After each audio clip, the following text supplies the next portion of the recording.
Hitting that button. And we're live. Hi, guys. With some slight audio problems, Welcome. but Stuart was perfect. Woohoo! But those at the 9 p.m. time zone had some audio problems. We fixed that. I didn't realize I needed a microphone or camera for this thing, so I had to go. Or clothes, because no microphone or camera. He was sending smoke signals. And hey, look, I was able to communicate the fact that my mic was wrong, so I was getting something. Yeah. But but we worked out that Protostar can't be translated, so at that point it became a moot point. Cameras had to be found. Yeah, that's right. Like, have you ever tried to sign language? First of all, the word Protostar. No. Guys, thank you so much for having me again. How are you both? Good. Well, welcome back. Thank you for joining us again. Yes. We're good. Lots of Trek on the horizon. We're going to be busy beavers. So. Yes, I just got off the train from London to be here about 20 minutes ago. So. Right for you, Sean. Excellent. Nice. You're so lovely. I managed to make it back from my local supermarket in Wexford to be here on time. So again, this is the for them the sacrifice for that them, I put in. the audience, because as we know, the Trek culture slant on the reviews had to pause a little while ago. So we invited you on, and then there's bloody Picard people throw another trailer last week.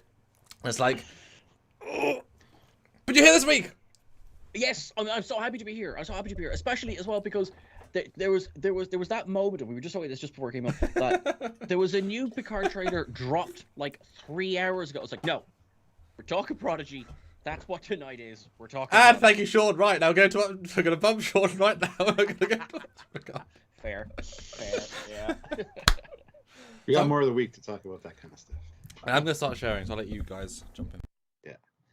So, guys, as you know, this is a good time to, if you want to hit that like button, we'd really appreciate that. The more likes, the better. So let's get up to 50 right away.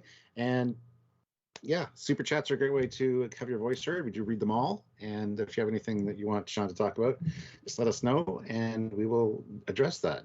Also, click the links down below. There's the TeePublic store, the Teespring store, lots of good Trekyards merchandise and some other cool stuff. Some affiliate codes or affiliate links for Eagle Moss and some discount codes and stuff, so you can save yourself some money on some cool ships, because we all know that we love ships.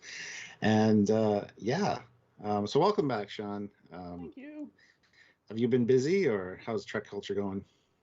Thankfully, yes, it's been going very well recently, because it kind of feels like if you blink, there's another teaser or trailer or interview, particularly for Picard. But also, I think since we were speaking last, we got the confirmation of the release date for Strange New Worlds. We got, well, we knew obviously Discovery was coming back. A shout out, I think, was it to Trekyards that just did that really handy? Here's all the dates crossing over. That's so handy, and it also tells me the weeks where I'm just like, yes, I will not be making plans that Thursday. I will be cancelling all of my plans on that day. And I think, no, not next week, but the week after, no, 3rd of March, obviously, we start where we get Discovery and Picard for 3 weeks. 3 weeks, yeah, it's going to be rough. it was fun enough trying to do ups and downs for Discovery and Prodigy. That Prodigy obviously a 20-minute episode, whereas Discovery is an hour. When we have 2 full-length Star Trek episodes on the same day, be grand. But this is the fun part of doing this kind of content. This is so much fun and so enjoyable. What a time to be alive, am I right? Especially for a Trekkie. Oh my god, like 2022 is just like, hey, how are you getting on? And then someone comes in with a Star Trek shaped baseball bat and just starts beating you. And it's Badgie. Badgie's beating you. Oh, that's so perfect. Mike McMahon, there's some ideas for season 3. Yes. How have things been at Trekyards Towers? Good. We have been keeping busy. Lots of cool stuff to talk about. Obviously, a lot of breakdown videos. And yeah, those weeks of overlap are going to be a little bit brutal on us. But hey, we're here for it. We've signed up for this, so we're good to go. It can only get better with more Trek. Am I right? Absolutely. The more content, the better. Do you know what? I just because it hasn't happened yet. I don't think so. It hasn't happened yet. But now will be the test if we get any kind of modern version of franchise fatigue. Now, I don't feel it in any way, but there is a lot of Star Trek at the moment. Yeah, I've been worried about that too, and I'm sure it's going to kick in after like 2 or 3 years of this. But hopefully hopefully they got things planned out a bit good enough that it'll be, it's like the second golden age of Trek, I guess, or the silver age, if you will, I guess. Right. Yeah. Yeah. So can't complain. Excellent. I mean, we can't complain. We could try. We could try very, very hard. Well, if we want to have time off, we can complain. That's true. Yeah, actually. Yeah. Because no one stop making these shows. Now I have nothing to do. Because no one said in the contract of Trekyards when we signed it 8 years ago, every single week for 58 weeks, two of which are fully dedicated, which 3 of which. I didn't read that far down. Did you read, Stuart, in the contract that much? I read the whole contract, and it had nothing about any new Trek coming out anytime when we started. So. That is true. Yeah. That's actually that must be because I suppose my question to you that ye are doing this longer than I've been with Trek Culture, for example. So I've been with Trek Culture since it was around the time that Picard season 1 dropped. Oh, you babe. So Young babe. I am a child. Like, guys, did you know there are Star Trek movies? Like I'm only just finding this. Like, there's actually there's loads of them. Yeah. I think the first one came out in 2009 or something. Oh my god! And he's sorry, fired. I could see the veins twitching now in people's forehead. No, but that's so. When I started with Trek Culture, I knew that there was going to be all of this new content. I'm sure we already had Discovery. So when ye started doing Trekyards, were you kind of like, oh, this will be a nice project we might do once every couple of weeks, where we discuss something from the archives, or? Well, we started with the ship thing, and it was going to be weekly, and then we branched out into multiple shows a week. Trekyards Legends, Trekyards Originals, One-Hit Wonders. Yeah, we had quite a few because there was no new Trek on the horizon, and but yeah, definitely weekly was the plan, and kind of blossomed from there. And then we got new Trek. So yeah, we had a couple of years before, and then it hit us like a ton of bricks. I remember doing that first ship reveal. Obviously, that was a huge deal. It was the very, very, very first thing new. We'd done Beyond, and that was great, but that was like, and then we took a 1 minute teaser, which we now know the guys that made it and all the background stories, and we, we literally did an hour and 30-minute video filming, and it was like 10 p.m. our time, and Marie was in the other room, was like, I gotta work for all of tonight and make it all of tonight. It's gonna be out tonight, and they did, and it was great. And it was all these things we analysed. All of them were wrong because it was just quickly built and none of the logic pulled through. But it was great to theorise and analyse and break through, and that was a hell of a thing. So yeah, it'll be 8 years this coming October that we've been around. So. Long time. Yeah. Oh, please God, I will see some similar longevity. We will see. Oh, I'm sure you will. And as long as they don't discover all of those dreadful things from my past. This isn't live, is it? You mean the only fans for your press? We can edit this part out. It's fine. Don't worry. So tell us more. I was speaking to another content creator for that, and we were just joking there that if we ever run for office in the future, you always wonder about these things that'll be dragged up from your past.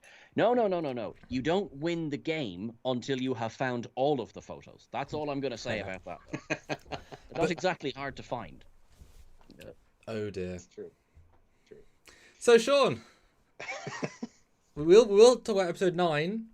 But yes. I don't know necessarily what you think about the rest of the season so far. So what have you thought? Prodigy season 1 so far? Generally, I'm really enjoying it. I'm going to get my gripe out of the way up front, and that is Dal. Ooh. Dal has been the most difficult character for me to really empathize with and root for. I found myself kind of drawn more to Gwyn a lot faster than I did with Dal because. And I got a bit of stick for this online. I do understand why people have kind of taken issue with. I don't like Dal so much. It's that, come on, he's just a kid. He's just learning, and he's trying to put a kind of a bravado on because he puts himself in this position of leader. Absolutely fair. However, 6 or 7 episodes in, we get it. Let's see a little bit of character growth. And I am delighted to say that now it's taken a bit of the season, but we are starting to see that now, particularly episode 9. We've really seen that, but I think Kobayashi Maru was probably the big turning point for Dal. And I get why, with all of the fan service of that episode aside for a second, I get why it was a really important episode for Prodigy, because I walked out of that episode going, right, Dal needed that, and we as an audience needed that needed to see Dal go through that. Humbling. So he was my big gripe. Now I say that because if you go near me and mention Prodigy, I kind of turn around and go, oh, but the visuals, because it is. Is it the most beautiful Star Trek at the moment? It's certainly. Well, that's not a high bar, though. Let's be fair. That in particular. You big meanie. That's not a high bar. Do you think though that? Do you think Discovery Season 4 looks better than Season 3? I think it does, but I will defer to ye on this one. I'd say they look the same. Okay. I'm not really impressed with the look of it anyway. It seems still muddy and dark and gray, and I don't know. It's just not a lot of vibrancy. There is the new uniforms, which have some color, a nice splash of color, which is nice, but I don't know. I feel it feels the same to me, but he's the expert, so you ask Sam. I've never thought that before. I've never had that asked of me, so that's a really great perspective. Season 3 played a lot on the darkness leading into the light, so a lot of it was innately dark. This season they're being super unambitious with space effects, so there's very few of them.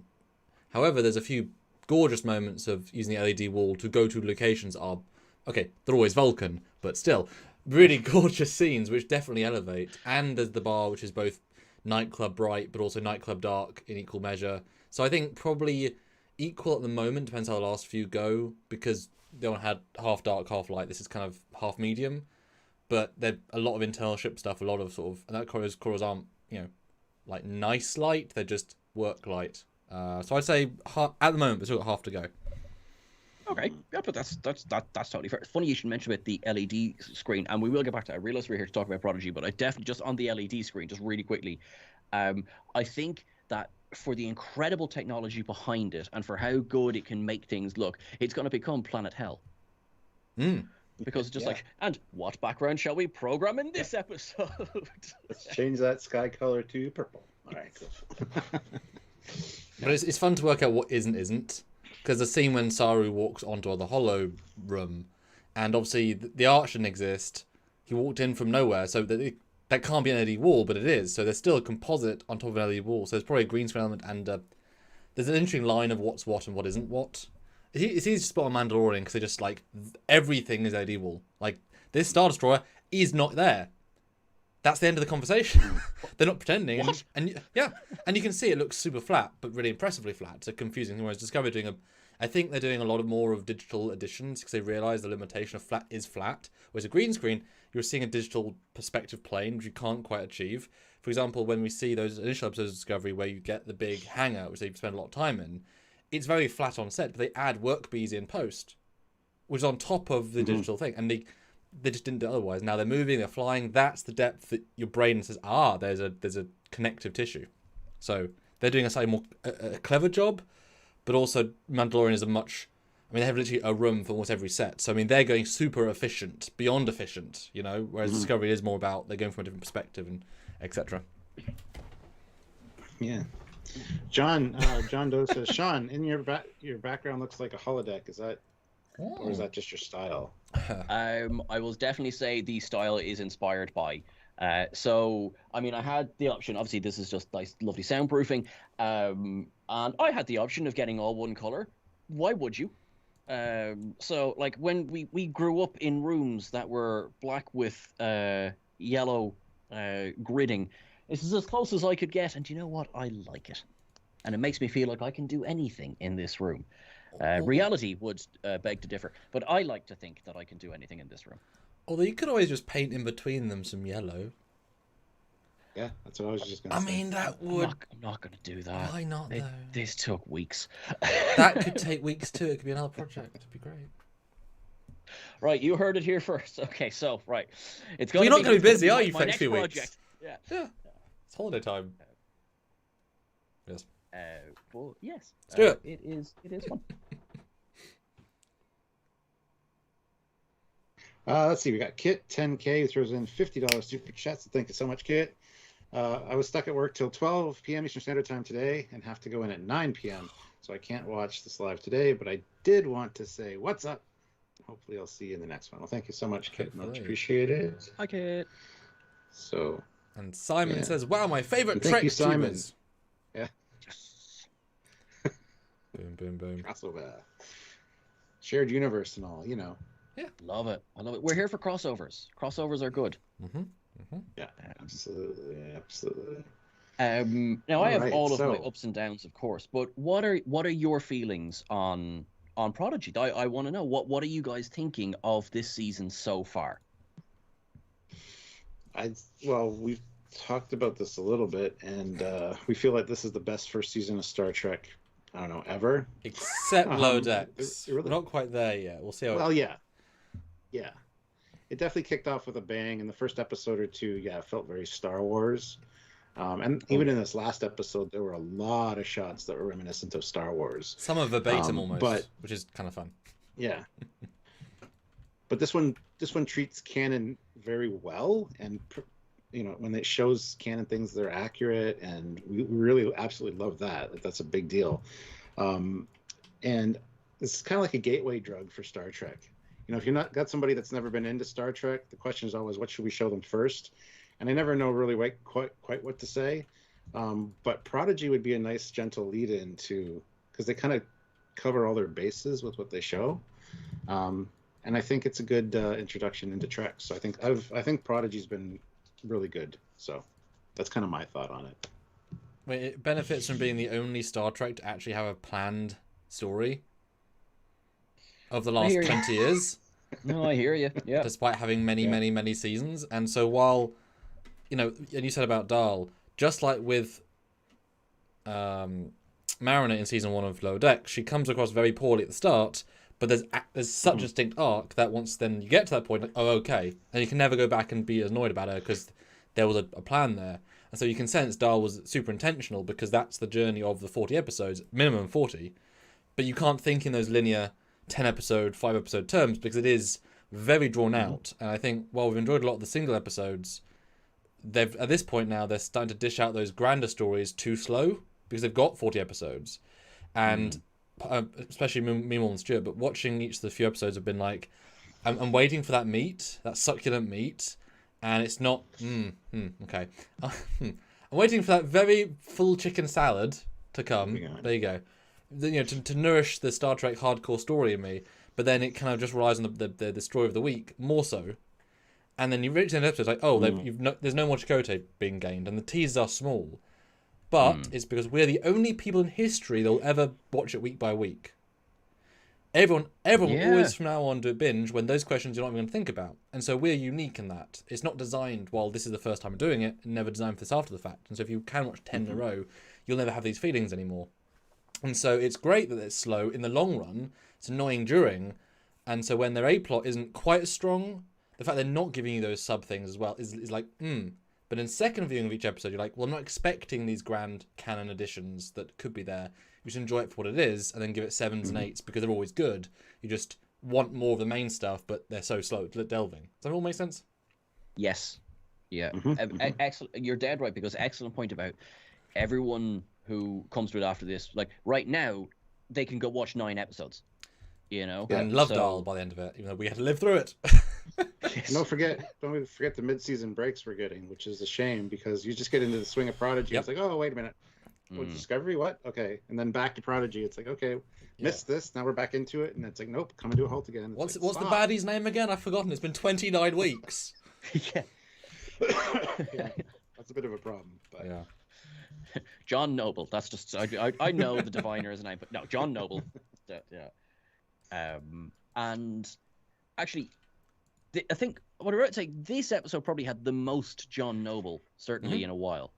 Yeah, actually, I was going to say, what would you even compare it to? Maybe the first episode, but he was more of a talked about rather than appeared in. Because I suppose a tiny gripe is the selfish kid in me is just like, give me more John Noble, because I love just his voice. I've loved him ever since he was the worst dad in the Lord of the Rings trilogy. He's just the worst. As poor old Jonathan, brilliant, but awful. He's pretty bad dad in Fringe as well, I guess. But yeah, actually, there's kind of a theme for John Noble of not really being a fantastic father figure. Yeah. He plays, I think he plays Sherlock Holmes' dad in Elementary as well, and he's not the best dad there either. So How is that a typecast? That's such an unusual place to be in. We need a Yeah. bad father. What's John Noble up to? Stop putting my name down for these things. We need a bad father. Where's Worf? Worf's just a character, sir. Oh, okay. John Noble Next. it is. Oh. Goodness. So yeah, what do you think of episode Right. 9 then? The stuff, the setup for the ending of the first half of the first season, or the second half, sorry, of the first season.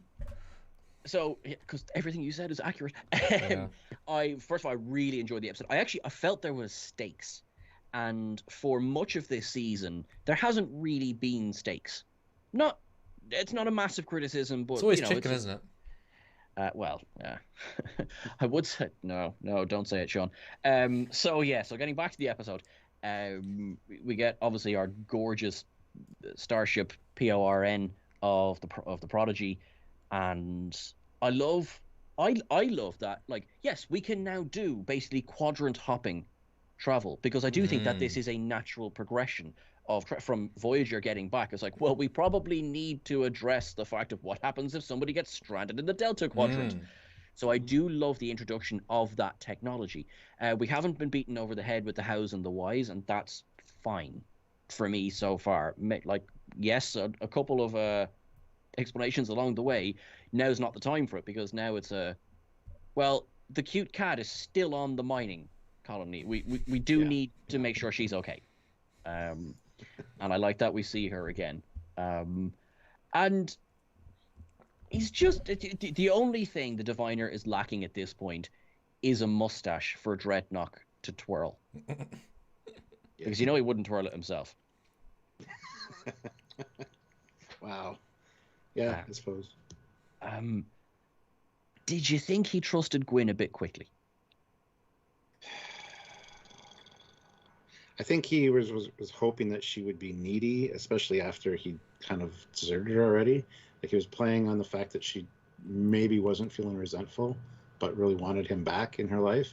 It's hard to get a read on him for that, but did he really trust her? I mean, they did do that kind of a mind meldy thing where he's like, you're deceiving me, you're stalling. But yeah, I don't know. Don't know what to say about that. Well, you got to think perspectives though. He grew her over 20 years ago, or 18 years ago. So he's had 20 years of good service, and then the Protostar jumped maybe 2 weeks ago, maybe, and no idea what's happened in between. So she did come back, offered him a deal, offered him a trade. She accepted it.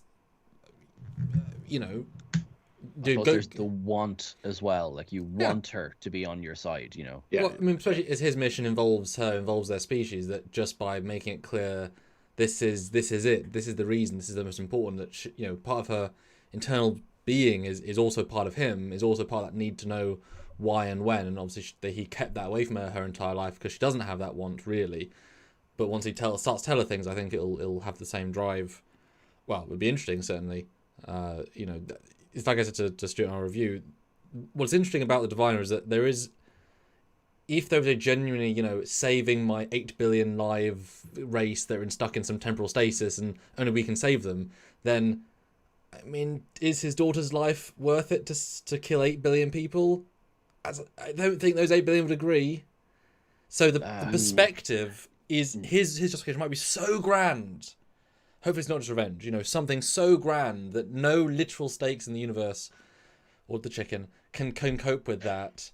But it's just he hasn't told her yet. And I'm hoping that's more dimensionality to it, because definitely I think the way they presented the character changed in episode 9 to a much more with confident purpose, because as soon as he walked on the ship, he won.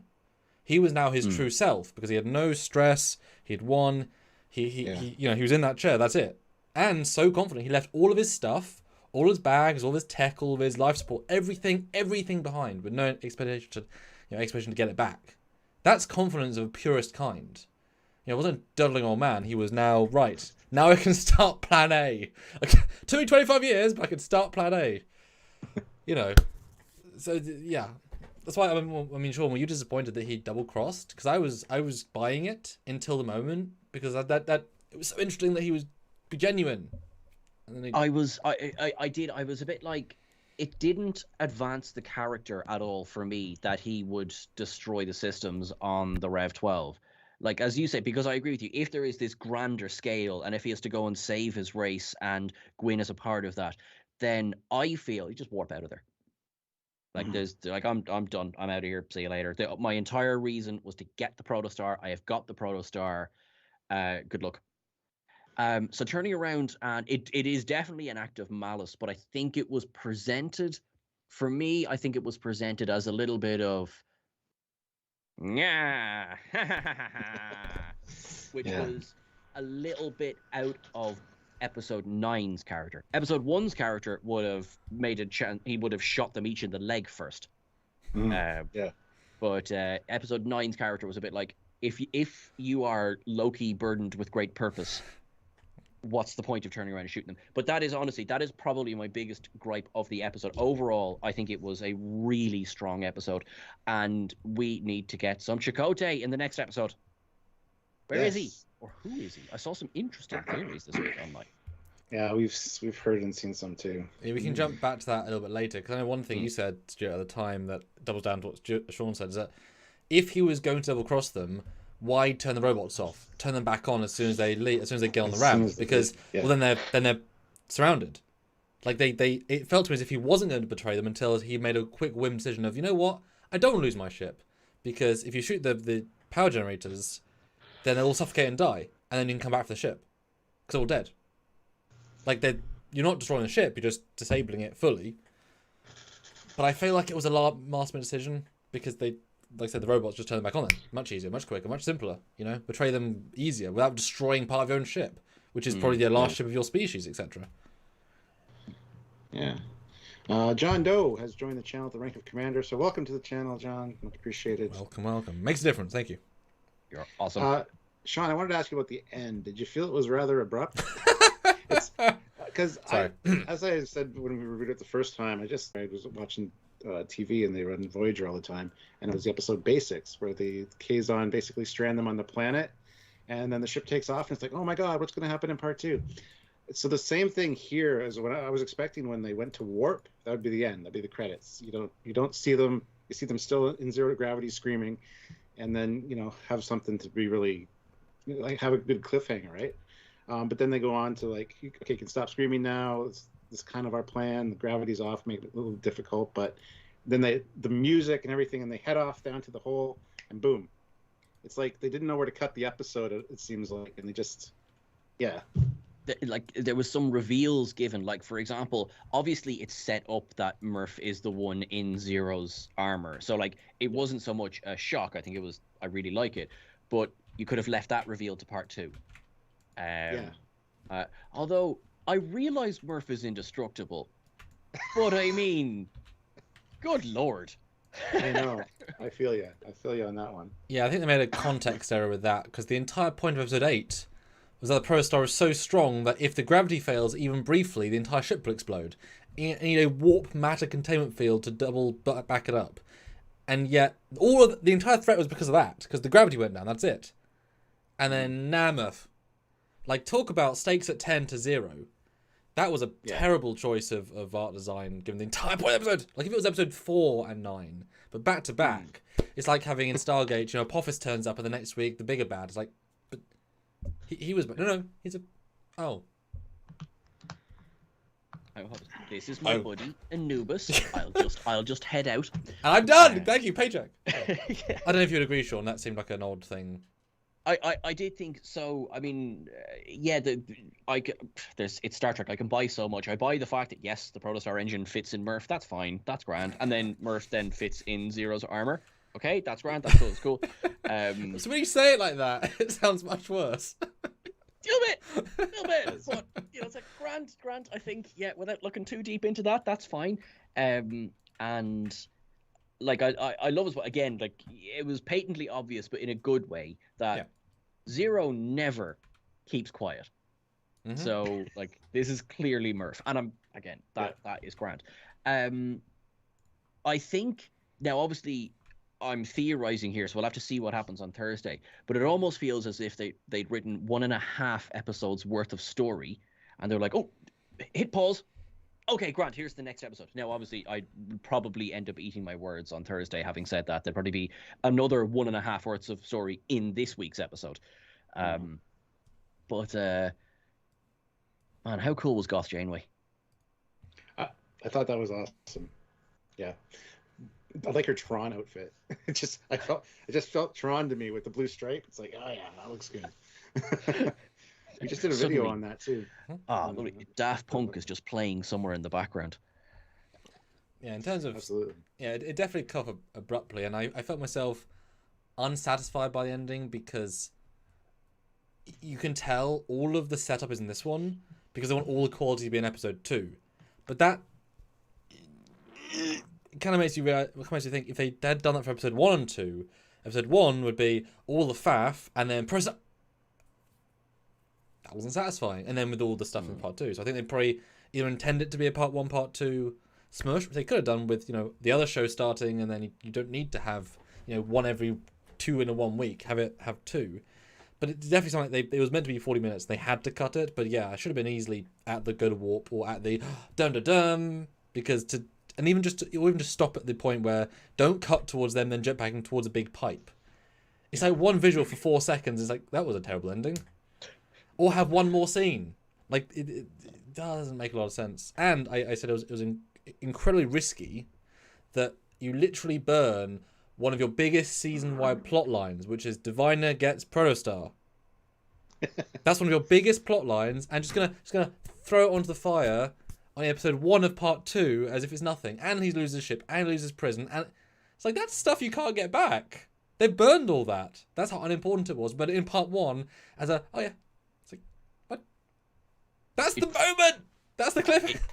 It feels as though, because I've thought for a while now, I've thought that Dreadnought is going to end up being our big bad of the season, and this has only gone to strengthen that. As you say, right, the Diviner's on the Protostar. This is bad, I assume. And you have Dreadnought standing behind him, he feels like, yes, I'm saying yes to you as master, but I am in complete control of this situation. I will kill you if I want to. That was really creepy. Please record that and send that to me. I like that. Yeah, we pointed out too that he's much like the Mandalorian, and like the slightest little movements of his head give away everything he's thinking. He's not quite on the Diviner's page. He's even verbalized that a few times by saying you were his biggest mistake, and it goes against the order to create her, all this stuff. So I think he's got his own agenda, but he's still very much towing the line. It'll be interesting to see when that changes. So exactly, it feels like it's being. Now we might not get that this week. That might be in the next block of episodes.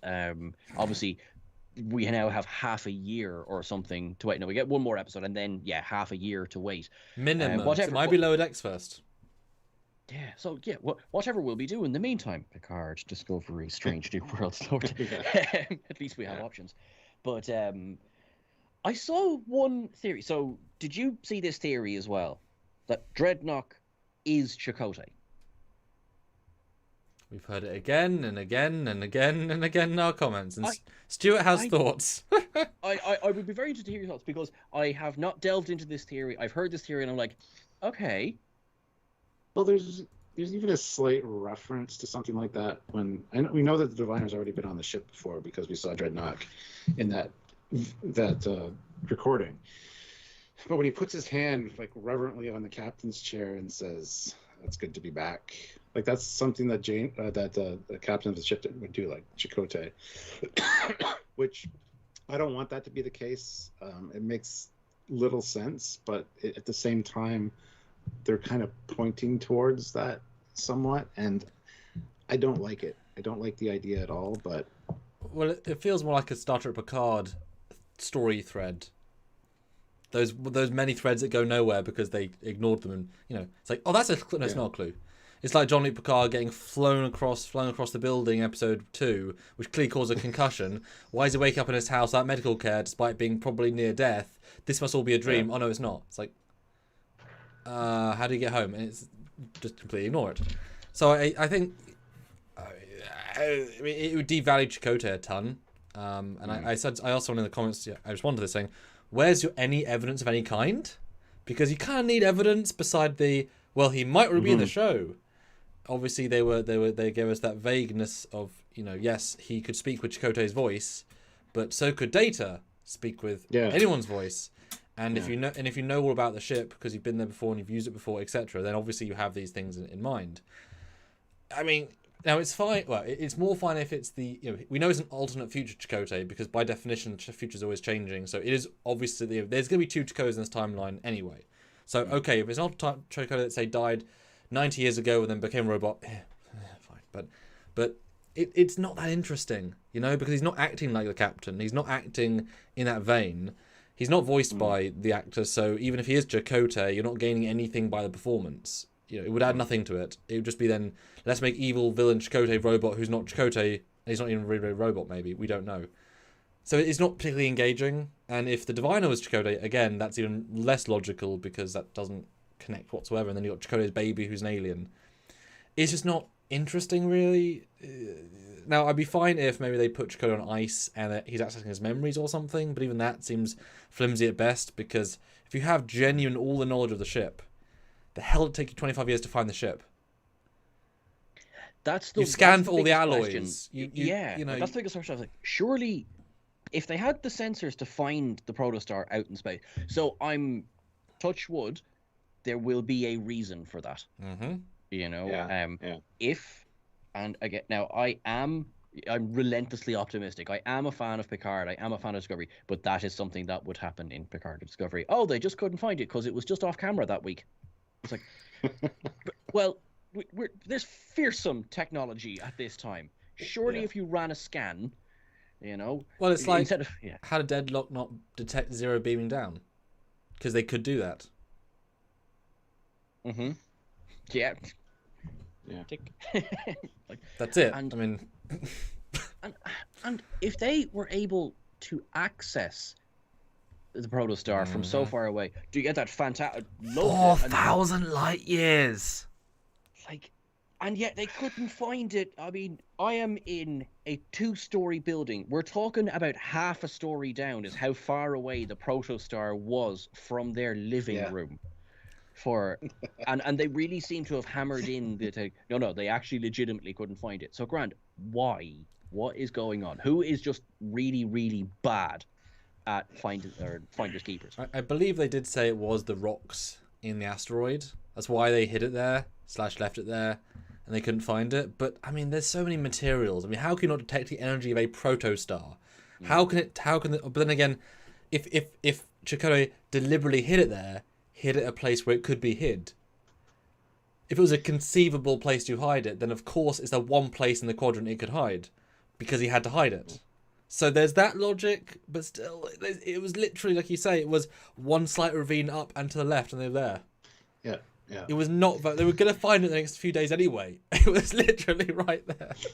Yeah, exactly. Bloody lucky that Dal and Rock Dog found it when they did. Remember Zero, we'll have that. Bye. Remember Zero found it first. Zero found it that day. Yeah. It was already, That'll do nicely. Well, we got some super chats we're going to get to real quick, so let's get to those. SVS Guru 2000 throws in €5, so thank you so much. Excellent. Woo, I think the Diviner crippled the Red 12 to make sure the kids can't come after him. I don't think that's much of a concern with the proto drive.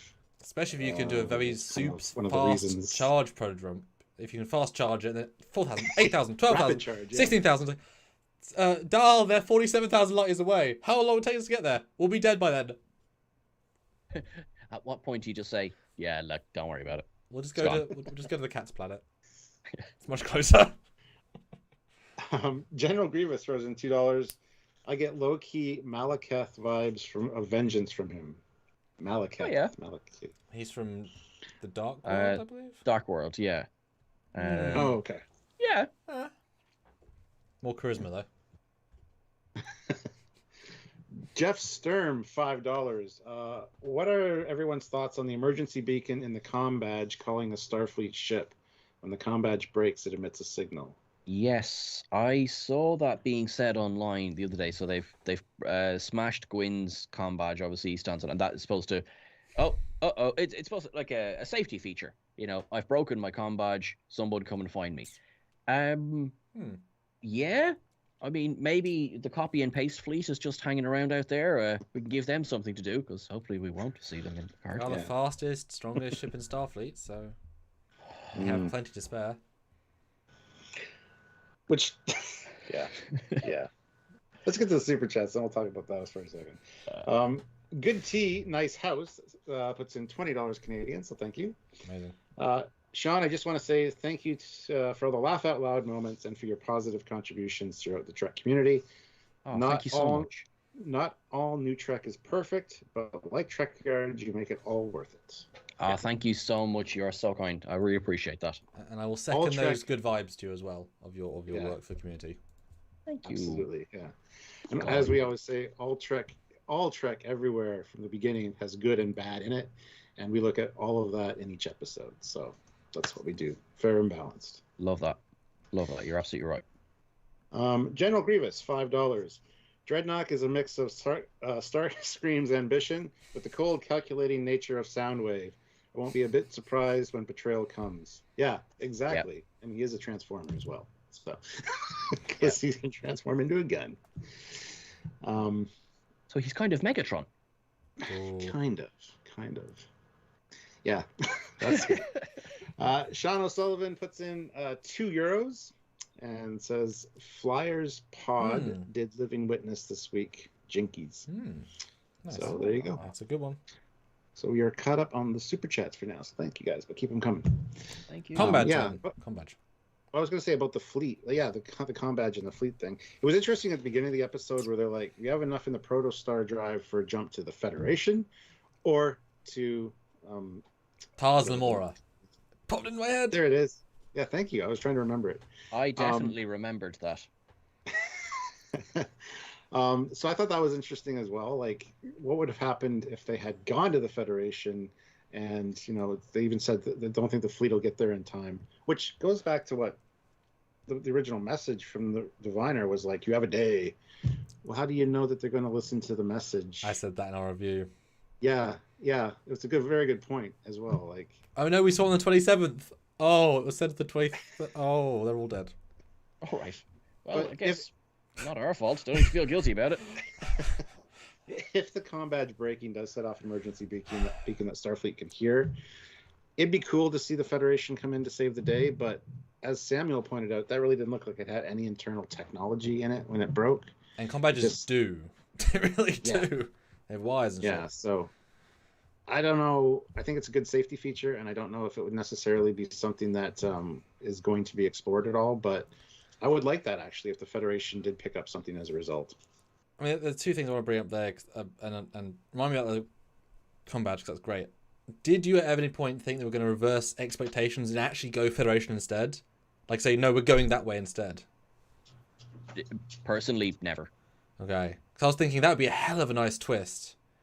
Mm-hmm. If they're like, we're going to be smart, and like something, because was he really going to lose all? Is he really going to kill all of his people? His prisoners are meant to be leverage. If you kill all people, so I can imagine they didn't come.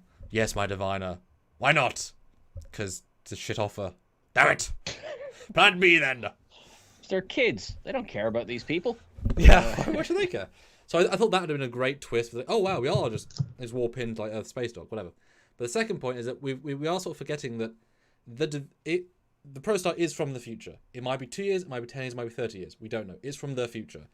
And it's very logical that also the Rev 12 is also from the future, given its 4,000 light-year scanners, which are not thinkable in current tech. That's insanity. Voyager couldn't even do remotely that. So those two things have the technology, fine, to do that. But even if it sends out a message, a Combadge without using the Protostar, because normally Combadges are linked to the main ship, and there definitely isn't going to be allowed that to continue.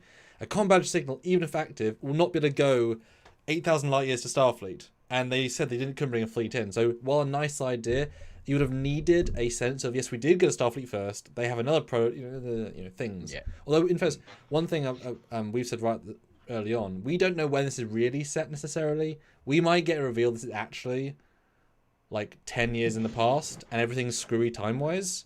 We've not actually had a genuine, like, canonical prime connection. You're dead right, because I've seen... Technically. I've seen it being attributed to the 2380s. Yeah. But that has yet to be stated, I think, on screen. Because just like with other shows, they have said that in interviews. They also explicitly said Chakotay is not captain of the Protostar. Because he was the captain of the Protostar in a past thing. So not technically, but that is also sort of a lie in an abstract sense. So they are, if one of the biggest reveals in the show is that it actually takes place in like 2430, if you gave it away in an interview, that would ruin the story. So I'm absolutely fine with them keeping that a secret, because we've had such a distinct sidestep. There's no direct linkings. I mean, I can agree Birds of Prey will not change for another 50 years. All fine with that. Decora's, yeah, 100 years. It's fine, mate. So I don't know, what do you think if it's sort of, or even like in TNG, if we're in TNG season 1, you know, who knows? Because actually, well, you're dead right, because Decora's and Bird of Prey. Sure, look at how long was the Miranda class? Exactly the same. Excelsior class. You know, even when you had the refit, the Enterprise B Lakota refit, they're like, we'll just use the model. Because there's so much precedent for that. So completely agree. As in, like, that is very, very possible. And I know as well, after, was it Kobayashi Maru and Aaron gave that interview where he basically, I mean, he said, yeah, there's got to be time stuff. So, but like you said, like, he didn't say we're going forward in time, we're going backward in time, we're going wibbly wobbly side to side in time. He just said, yes, there will be temporal. Next question. I was like, Grant, that's cool. That tells me enough to keep an eye out for stuff. Well, it's funny. I was talking to my dad about this, and it was an unusual experience. He's quite a smart man. I said to him, so after the episode happened, and Dad said, "Well, was Chakotay in Starfleet in 23? So TNG season 1." I said, "Yes, he was, but was he captain of a ship?" Well, you see him, but wasn't that before Voyager? Yes, it was. So how do you know Janeway? I'm like, Dad. That's another Chakotay from the future. Oh. So he was a captain in TNG season 1, but also not. He's also a lieutenant. Wibbly wobbly, timey wimey. Oh, the English. Yeah. Yes. And we're not quite sure the timeline there, because the 17-year earlier flashback was the first year of TNG. But they also say we've been searching for the Protostar for years. Many have tried. Well, we extrapolate season 1, based on those additional years, So we don't know exactly how long. So, that all needs to be cleared up at some point.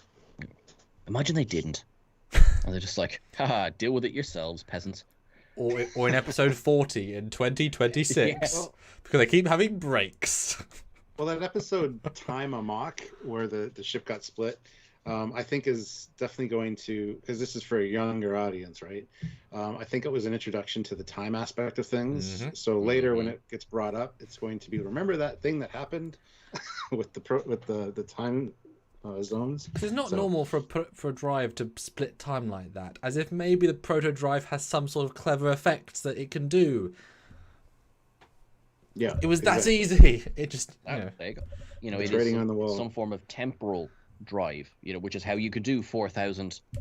What's it like? I'm actually just behind your shoulder, so I'm looking at the Daedalus, and I just think of the amount of time super, or I've got the word wrong, but almost light speed in Stargate, like Atlantean ships, and they've been traveling for 1,000 years, but no one's aging. Things like that, like easily you can do that. Do we know how quickly or slowly Trekyards age? Because they never say how long Roktok was alone. Yeah, we don't know. Like, it could be a couple of months, could be a couple of years. Yeah, it was too long is the answer, which I was very unsatisfied with. Well, it takes as long as it takes to learn 3 fields of astrophysics and engineering, which in theory could be multiple years. But it depends how smart they are. It's sort of implied that they have natural potential ability in that field. They just haven't learned. So if you're naturally good, less time. But I would assume at least 3 years minimum for me. Definitely years I got from that. Yeah. Which is there's a potential episode in the future. What did other than learning how to do these things, did she ever take a day off? Shouldn't have, the selfish child. She should be there trying to save the ship. But Aww. That sounds really harsh. You child. Save your already dead friends. Playing that game. Yeah. Do you know Jankum Pog has exploded? Yeah. Could you go and do something about that, please? Yeah. I want to bring up one brief thing because I obviously we read our comments mostly, and there was an annoying thread that we have in other shows for slightly different language, but this one I want to see what Stuart first, then Sean. And I sort of know what Stuart thinks, but now we're in a threesome here. It's just a kid show aimed at children. Stop analysing the canon. Is that what you're saying to me? That's what a comment said about one of our videos. It's like, it's a kids show, guys. They're going to hit limited. They don't. That's not the point. Don't worry about the canon. It's a kids show. First of all, the moniker "kids show" annoys me to no end. I think a lot of people assumed that this would be, how many nacelles does this starship have? Children? Let's count them. One. You know what I mean? It's not. It's along the line of Clone Wars, where there's like the storytelling's been quite involved. Yeah. And when you get into time travel issues and things like that, that's going to confuse a lot of people, especially kids. It's not really a kids show. I see a younger audience as, like I said, kind of a way to bring them into Star Trek as a whole. But examining the canon is important, because if the production team is taking the time and energy to put in the proper canon and keep it canon accurate, as opposed to some other things that have been done before, you got to exactly. You got to appreciate their love for Star Trek and the attention to detail that they're putting in it. So why not analyze that?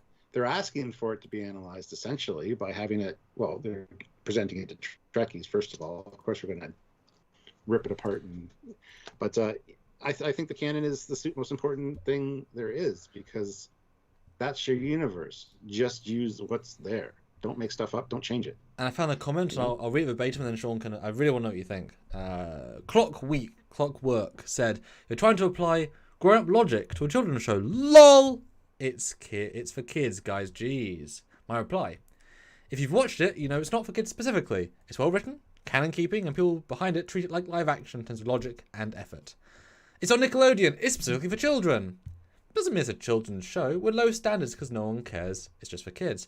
It's a real show, more aimed at young teen audiences, but fully enjoyable by the adult Trek fans, no question. The show is targeted at 6 to 11. If you enjoy it too, awesome. Star Wars: A New Hope was also targeted at children specifically, said by George, but no one would call it a kids' film, as it transcends. And I go on a little bit more. Thoughts? Go, talk. So I remember hearing that this was going to be Star Trek the younger years, where when they were talking about this in the press junkets, and so I did have that in my head when I went into the show at the beginning, and it's blatantly obvious how quickly they weren't it wasn't for people who, they were treating their audience like they weren't idiots, and that doesn't mean like Stuart, like you said, and how many nacelles does the Protostar have? There is perfectly fine types of television that are for that. Sesame Street, how are you? That's fine. That's what that's designed for, and that's great. Yeah. This is, I would call it almost like a gateway drug, because you are taking a younger cast of characters, which makes it a little bit more identifiable, I think, for some younger viewers. But you are still putting them in the wider universe of Star Trek. And they've taken, quite lovingly, I think they've taken that universe that we've seen across Next Generation, DS9, obviously Voyager being the big one. And they're not doing anything to water that down. They're not doing anything to say, listen, don't worry about that. Ships go fast and zoom. It's fine. Don't worry about it. They're, Rock Talk has to take the time to learn how to operate this device, as opposed to just going, oh, well, audience, should I hit the blue button or the red button? There's none of that going on. Yeah. So I think, yes, it is absolutely wonderfully for younger viewers, but it's not at the expense of, I don't want to call us older viewers. I'm going to say more seasoned viewers, because I'm feeling the grip of my mid-30s, and so sorry. That is how I feel about that. I think we are absolutely allowed to assign the logic to Prodigy that we assign to Discovery, to Picard, to DS9, to analyze it in the way that we do with them. I don't think that's doing the show a disservice to this little kids show that could. Yeah.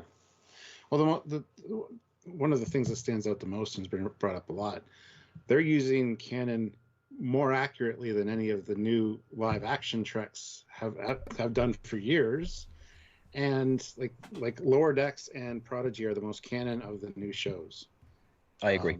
And trying to be. It's not just accidentally making a like that. When that Ferengi ship turns up, it could have been a new design. No one would have blamed them. Totally justified. And yet, and for kids, you'd think, oh, let's throw in a whole bunch of new stuff. Like we can make toys of this, and you know. Oh yeah. But no, they're staying true to to what it is supposed to be there. So kudos to them for that. Yeah, I find it so disrespectful to give them that moniker of "don't care" because it's a kids show. It seems so logical. I mean, and even I don't know if you'd agree, Sean, that time travel one was genuinely complicated. I would not assume a 6-year-old would get it. I only got it about 11 minutes in, and I'm pretty smart with this stuff because it's just the way it was told is intricate, right? That's not a classic 6 to 11 story. Let's be honest. They should get it, but they're not going to appreciate the finer details until maybe second or third watch. How is that a kids show? You know, even a fair amount of live action Trek. Obviously, I love time travel stories, but it tends to not be massively complicated. Some complicated examples would be Discovery magic to make the sanest man go mad, because the thread with Stamets in that one, I do quite like that. It's one of my one of the episodes of season 1 I prefer. Yes. But Shattered, I suppose, from Voyager seems to be one of the bigger influences on this episode. Which, of course, it being a Chakotay episode. The ghost of Chakotay is alive and well. Well, if only. Yeah, it's Dreadnought, don't worry about it. Yeah. The more you say it, the more true it is. Oh my god, do I have that power? Okay, great. What else is going on? Data never died. What else we got? Yeah. Checklist. I'll say it now. Those rocks that Kirk landed on, made of inflatable, like it was a bouncing castle. He was fine. It's totally fine. I'll say it now, Sean. We'll see Data in season 2 or 3. I'm just saying. I would believe you for 3. I think 2. I hope they don't in 2. And I love Data. Just give us a season without Data. Bring him back for 3. No, we're going to see Patrick on the Enterprise D or E, early TNG, walking through the halls, part of his storyline to fix time. Because then Data's not dead. Data is not dead. Because people have done better de-agings. He's not that hard. They just failed on the day to give him the right hairstyle, and they failed on the day, which made it hard to fix. And they didn't fix it. If it done it perfectly, it would have been easier, etc., etc. As is always the case with de-age, you can't do everything, and they've just got better. First try, they could do better. And I also, I don't know if brief, because I also said one thing that he might be, Brent, is Lore in the alternate universe. Because why would Lore be dead in the Tartarian universe? So bring back Brent as a Data variant with the makeup. He can look older, that's fine, just not that much older. He can be Lore, and you still get the Data evilness, the Lore evilness, and still get Brent. Because then the contrast of having, because if you spend 5 episodes in the alternate future, say, or whatever, then that having Lore as like a or a secondary villain, and then see the beard him later would be a lovely bit of contrast. I think we'll see Lore, because you can, why not? He killed Data, he killed Sun, there you go, evil Lore. Makes sense? Yes, to all of the above. Bring back B4, the greatest character ever introduced. So Prodigy is a good show. It is. Your joke killed Stuart, though. Your love for B4 killed him. Oh no! Happy things. Jazzy attacks. No. So, what do we got? Okay, let's see. You guys can still hear me, I assume, yeah? Yes, you're fine now. Yes. Am I here? Okay, good. Got some super chats to get to. Let's get to those real quick. General Grievous, $2. Sean, back up the chimney. You go, lazy child. LOL. I don't know what that's referring to. We're kind of behind on the super chat, so. That's no problem. No problem. Need to build a chimney. Sorry. You got told, didn't you? Sergeant Montgomery, $5. Will there be a protostar speed limit? Giving regular warp disrupts subspace, this ship tearing us through the galaxy would definitely be noticeable. If there's a temporal mechanic, not necessarily. There's lots of ways to fix something like that. If their whole journey, which for them is like a day, let's say, which is a long time for that kind of distance, or a short time for that kind of distance, is temporally enclosed, so it's only like a couple of seconds, it could cause no damage, or it could limit the damage. So it's a different kind of drive. If it's creating a natural wormhole effect or something, who knows? So I would say no to that personally. Thoughts? Anybody else? I suppose the biggest problem with it, this is a problem to be assigned to warp in general, is if you're moving that quickly and oh god, there's a planet right there, move the ship. Because obviously there's extreme speeds that they're traveling at. But that, I mean, the idea of warp itself is enough to kind of go, nah, it's fine. They're fine. Yeah. They'll talk their way out of that. I wonder if that super chat was a reference to Force of Nature. That there should be, it's kind of, please stop traveling at such extreme speeds for that one episode, which is referenced once more. Yeah, exactly. Well, the thing about Proto Drive is that, remember, it's a test ship. This ship isn't designed to do missions. It's designed to do testing. I mean, if you've seen the back of the ship, that's all the engine. Like, the engine room is next to the nacelle, which comes out and is exposed. That thing ain't ready. That thing ain't finished. That thing's just a test. And so even if the concept of the drive is fine, I like Sean, what he said earlier, if a ship gets lost, this is the only one you can send out to whatever it. And we saw in Discovery Season 4, boy, a fast response vehicle, real frickin' useful. And so it wouldn't be used, let's just go over there every other day. It'd be let's keep it in dry dock and use it when we need it. Mm-hmm. That said, I really hope we see a limitation with the Proto Drive, having that hard, it's like the BSG with the hard, like, 17, 20, 32 minutes of the it takes to power. That you need that because it's not God tech. It might be even powerful, but boom. Currently, that is so nebulous because they don't want to give us this hard line of a when what. But if it takes a week to recharge, that's fantastic because then you're committing to a mission. Even a day is whatever. But then you suddenly introduce fast charge. It's like, oh well, okay, hey there, because hey, the device was like now knowing it shouldn't be charged yet, which implies it could charge in under a minute. If you thought it could. Well, it could be like a Tesla. Like the first 80% is a really quick charge, and the last 20% is that slow trickle charge. We have no idea what the 4000 is to the scope of the ship. Yeah, exactly. I mean, that could be no references. Maybe you can just deplete 1% of the core and go 50 light years, which in itself is still a great feat. For 1 second. So it clearly is a drip-driven information. But I just hope there is that limitation, or even you need to go to another protostar to recharge or something. Otherwise, at this point, every ship will have a proto drive. Exactly. Yeah. Suddenly, and then if and Khan's blood, of course, yeah.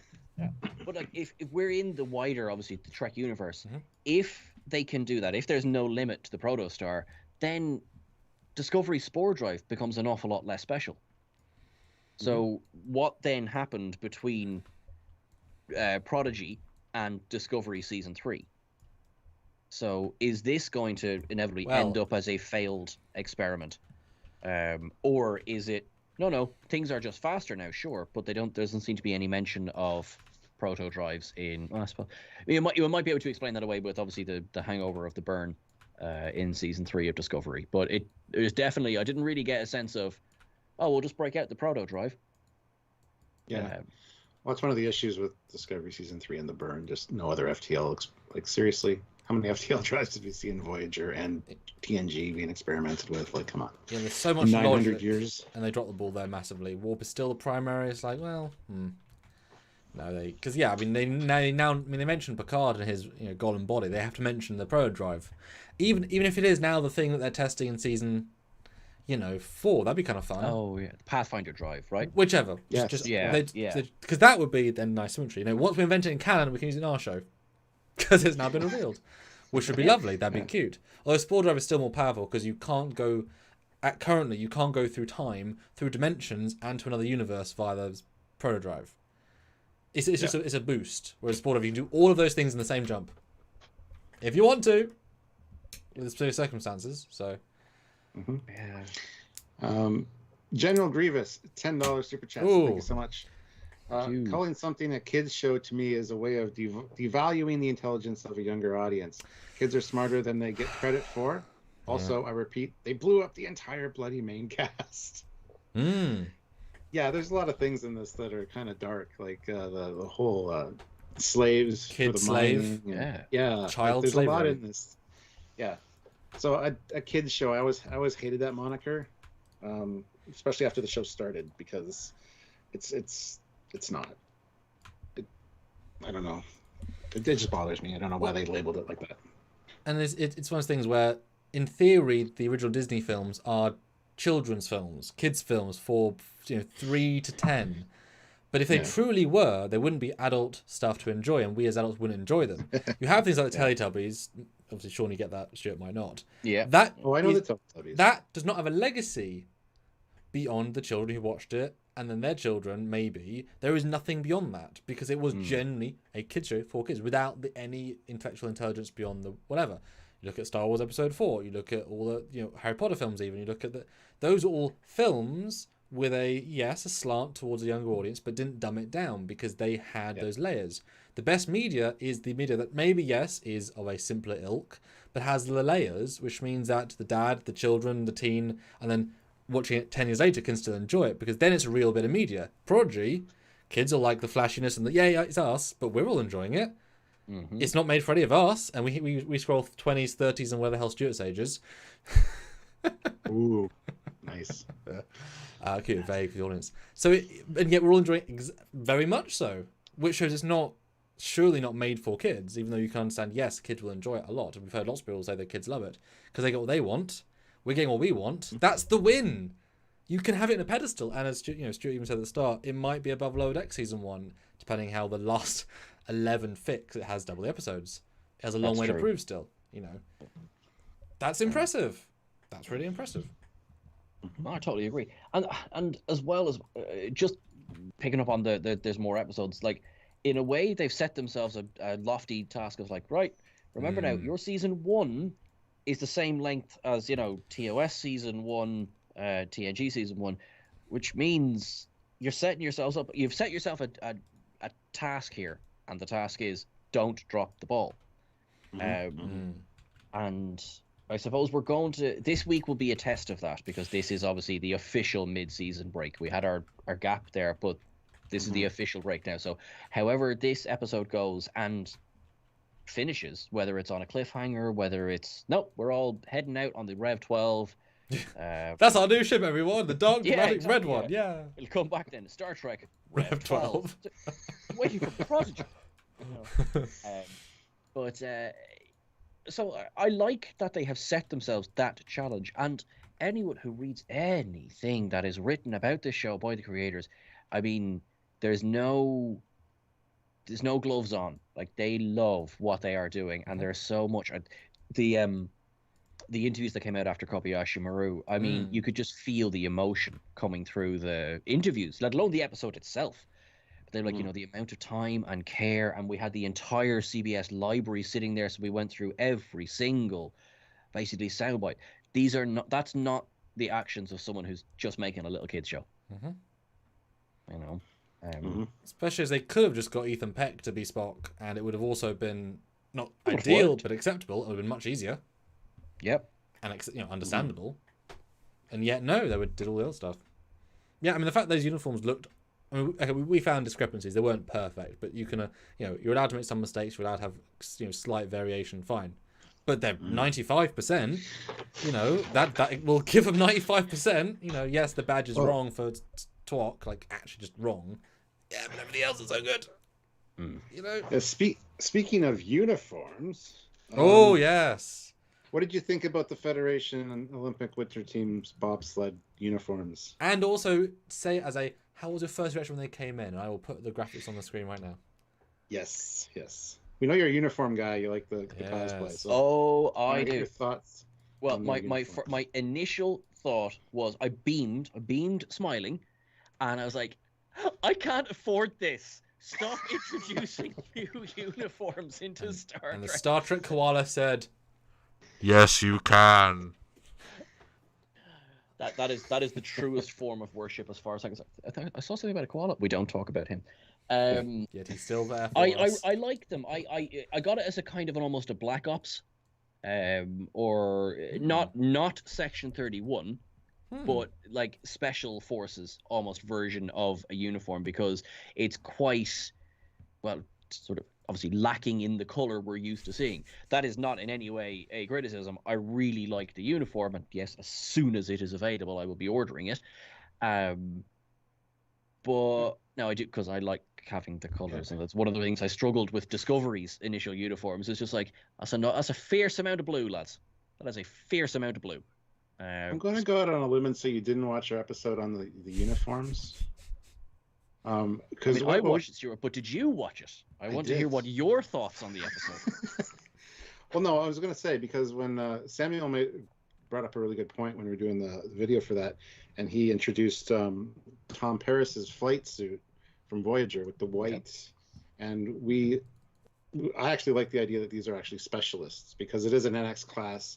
It is a test bed for the engine, so it's a test. It's not the actual uniform. Janeway's has the color stripe. It's a two-piece. It's not the one-piece spandex.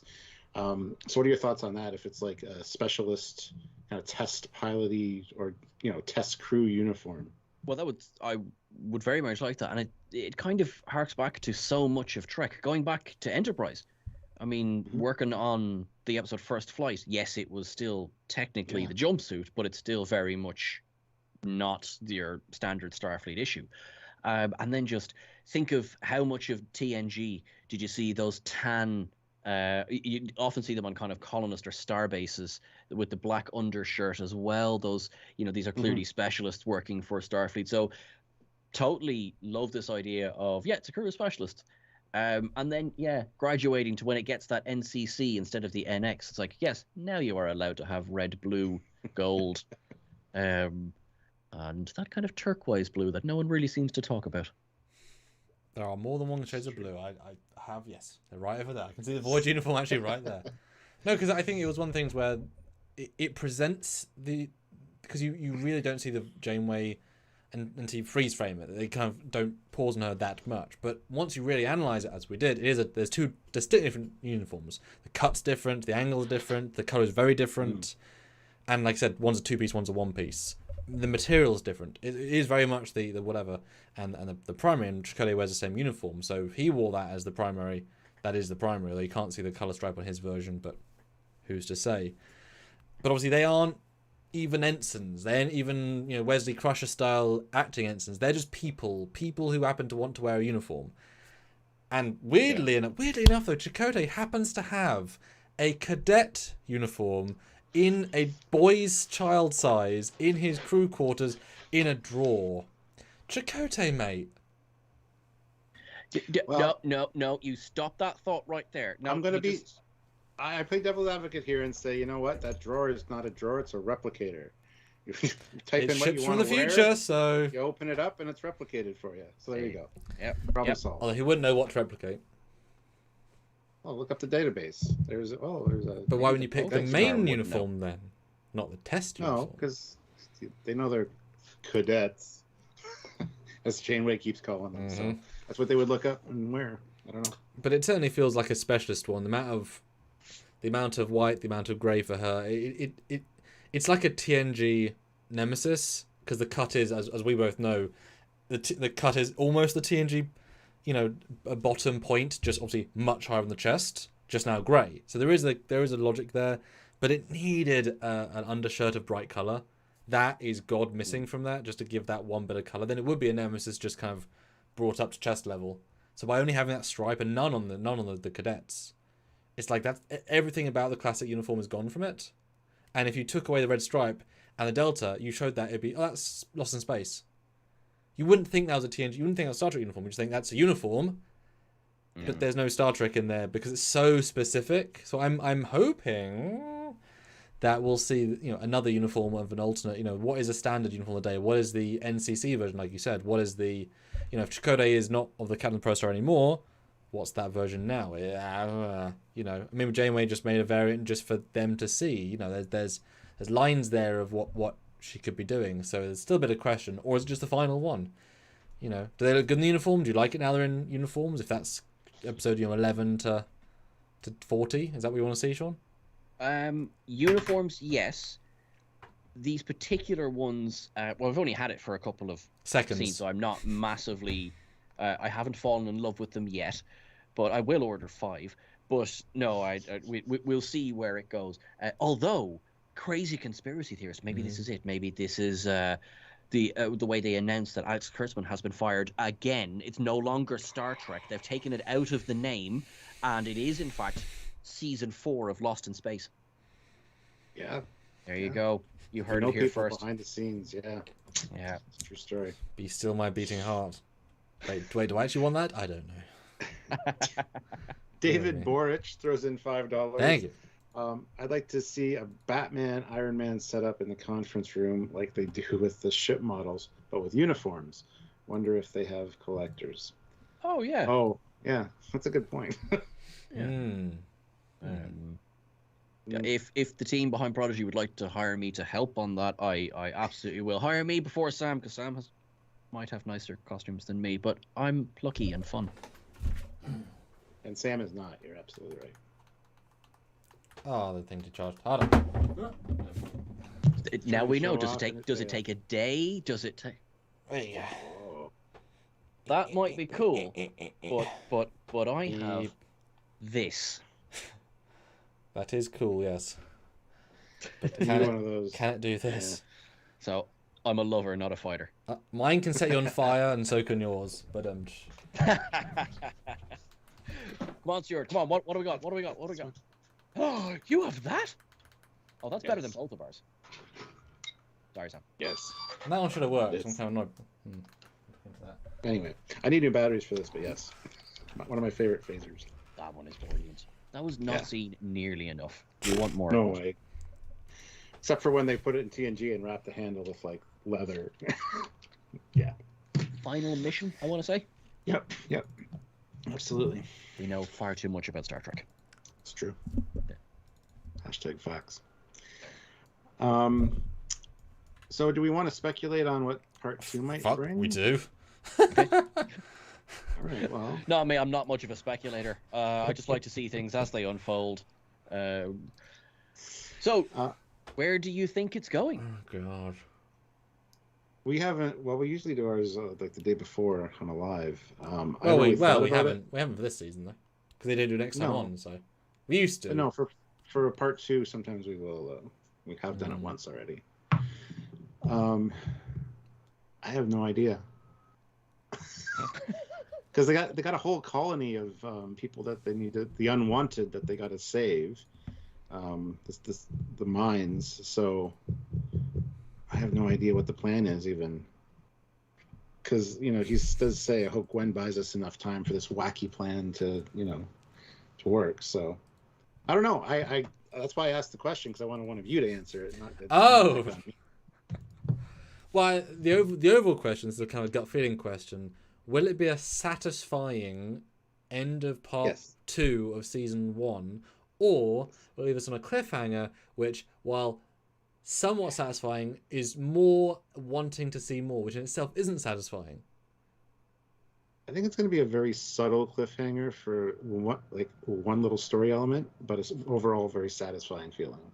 I don't think it's going to be a massive cliffhanger like the Best of Both Worlds Part 1 kind of thing. I don't think it's going to be like that. Because there's a very long wait. I mean, it's an obscenely long wait, actually. To the point where most people are going to forget about it, let's be honest. That's the problem, isn't it? It's like it could be amazing this week, but, like you said earlier, 73 weeks later, kind of what? I think they'll get all the that's amazing, Stuart. I will have that. Somebody asked if the phaser type 1 came off, and yes, it does. If you hear someone breaking into your house and like, listen, don't worry about it, you're safe. Well, he's got a phaser. But that's me. I'm coming after that phaser. Yeah. I reckon they'll give the unwanted the Rev 12. That would make sense, because I was just thinking there as you were talking, are they going to take them on as a crew? And I would say probably not. It's not enough room on the ship. That's what I think. Yeah, like where would you put them? Maybe the Cation, but I think she's just more cute than useful. Yeah. Which has been said about me in the past. Put them all in the transporter buffer and just pull them out when you need them. Goodness. We need a bunch of people for this episode. Hit a button and here's Franklin. Oh, poor Franklin. But that's the thing, though. it feels as if they threw one of the biggest plot lines out. He's got the protostar, which to me says that is the end of the story of Rev 12, whatever the planet's name, I've forgotten it now, and the Divine. Taslamora. Thank you. There we go. See? You know, there needs to be a massive shake-up because he cannot just go back onto a ship and fly it. And the kids aren't just going to throw him on that ship. It doesn't. That's not contextually where it's going. But can it end with him just having the protostar? Because if it doesn't end on a satisfying note, then the cliffhanger level is too much. Because it really is the end of season 1. Let's be honest. With the amount of distance between the two parts, is end of season 1. And needs to keep people so positive ending, like I want to see more, and yet satisfied to say, okay, I'll happily wait.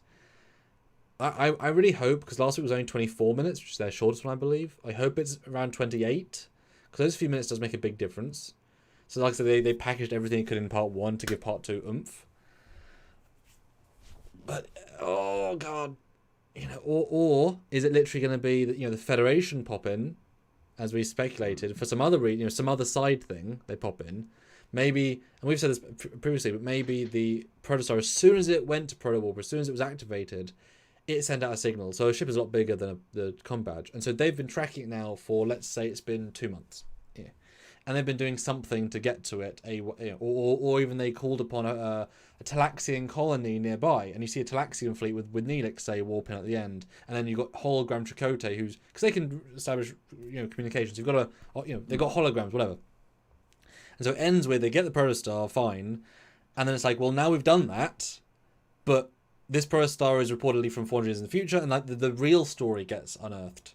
You know, that was just the prologue of how do we end this. Well, because now they're in uniform, that suggests a reset moving forward. Rocktalk is now a new character moving forward. Dahl's now a leader moving forward. Everyone's friends moving forward.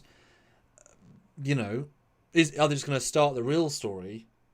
And is it going to be with the Divine and maybe even their help? You know, maybe, as you said, maybe the Dreadlock, maybe he's keeping the Divine on a leash without realizing it, kind of like with Shinzon and the Riemann guy. Maybe some psychic whatever, keep him kind of evil vaguely, or maybe the drugs flowing through him keep him alive, but like the Gould, the sarcophagus, keeps him more evil. Maybe there's a way of discombobulating, and now he becomes not an antagonist, but well, we do want to help him save his race. God damn, part 2. You know, what do you guys think for a shake-up? I like the idea of the Federation coming in and at least rescuing the unwanted. Like they somehow find a way to contact the Federation, have them come pick them up or something. Or just local friends would be fun. Yeah, something like that. What was that last part you said about something about the Federation coming in with the protostar?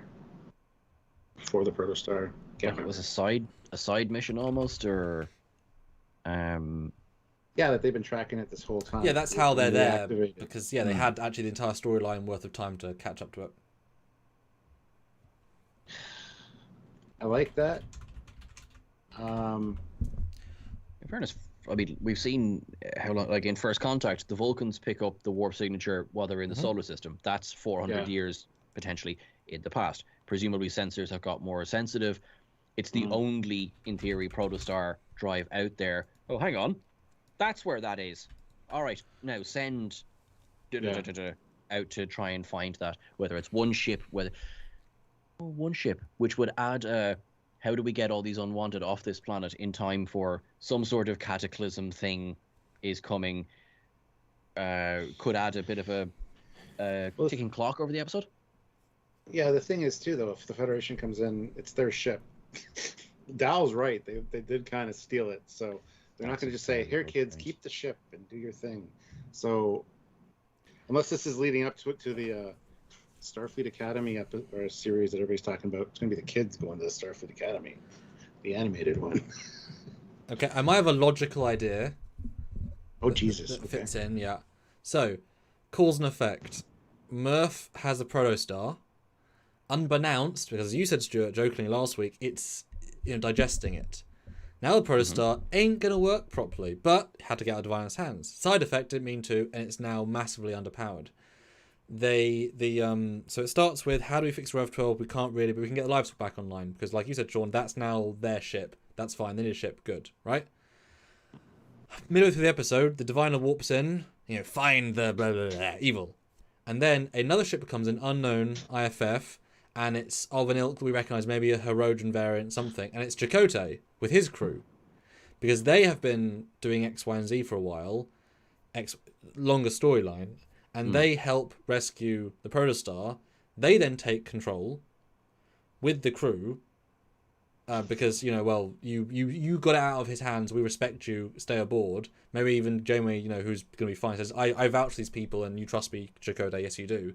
But because now the Protostar is massively decharged to the point of basically uselessness, the drive's there, but they can't get home. And so now they've got Chakotay, they've got the broader story of them, but now they learn, we're not from this time, we have to get back to our time, or there's other layers to it, but now you're still stuck where you are. And the Diviner's now in the prison, kind of like L'Rell in season 1 of Discovery. But it's sort of disabled, but also you've saved the first day, and now it's like, well, now we know the overall story, but Diviner's still going to lie. And Chakotay, maybe he's got a deeper mission as well. Maybe he was really sent back on purpose, X, Y, and Z. But it's really, that's the big sort of, because then he detected the Protostar, fine, he's only 10 light years away, etc. What do you think about that then? My initial reaction to that is, do we run the risk of it becoming Star Trek Lower Decks 2? If Chakotay and the crew are back on board the Protostar, but we're following Dal, Gwyn, Rocktalk and the like, does that then become a sort of a less funny Lower Decks? Like bringing in the other characters, yeah. Well, his crew's only 3 people and him. And if the crew is designed to work with, because we're assuming based on the scenes, we got trapped in a nebula.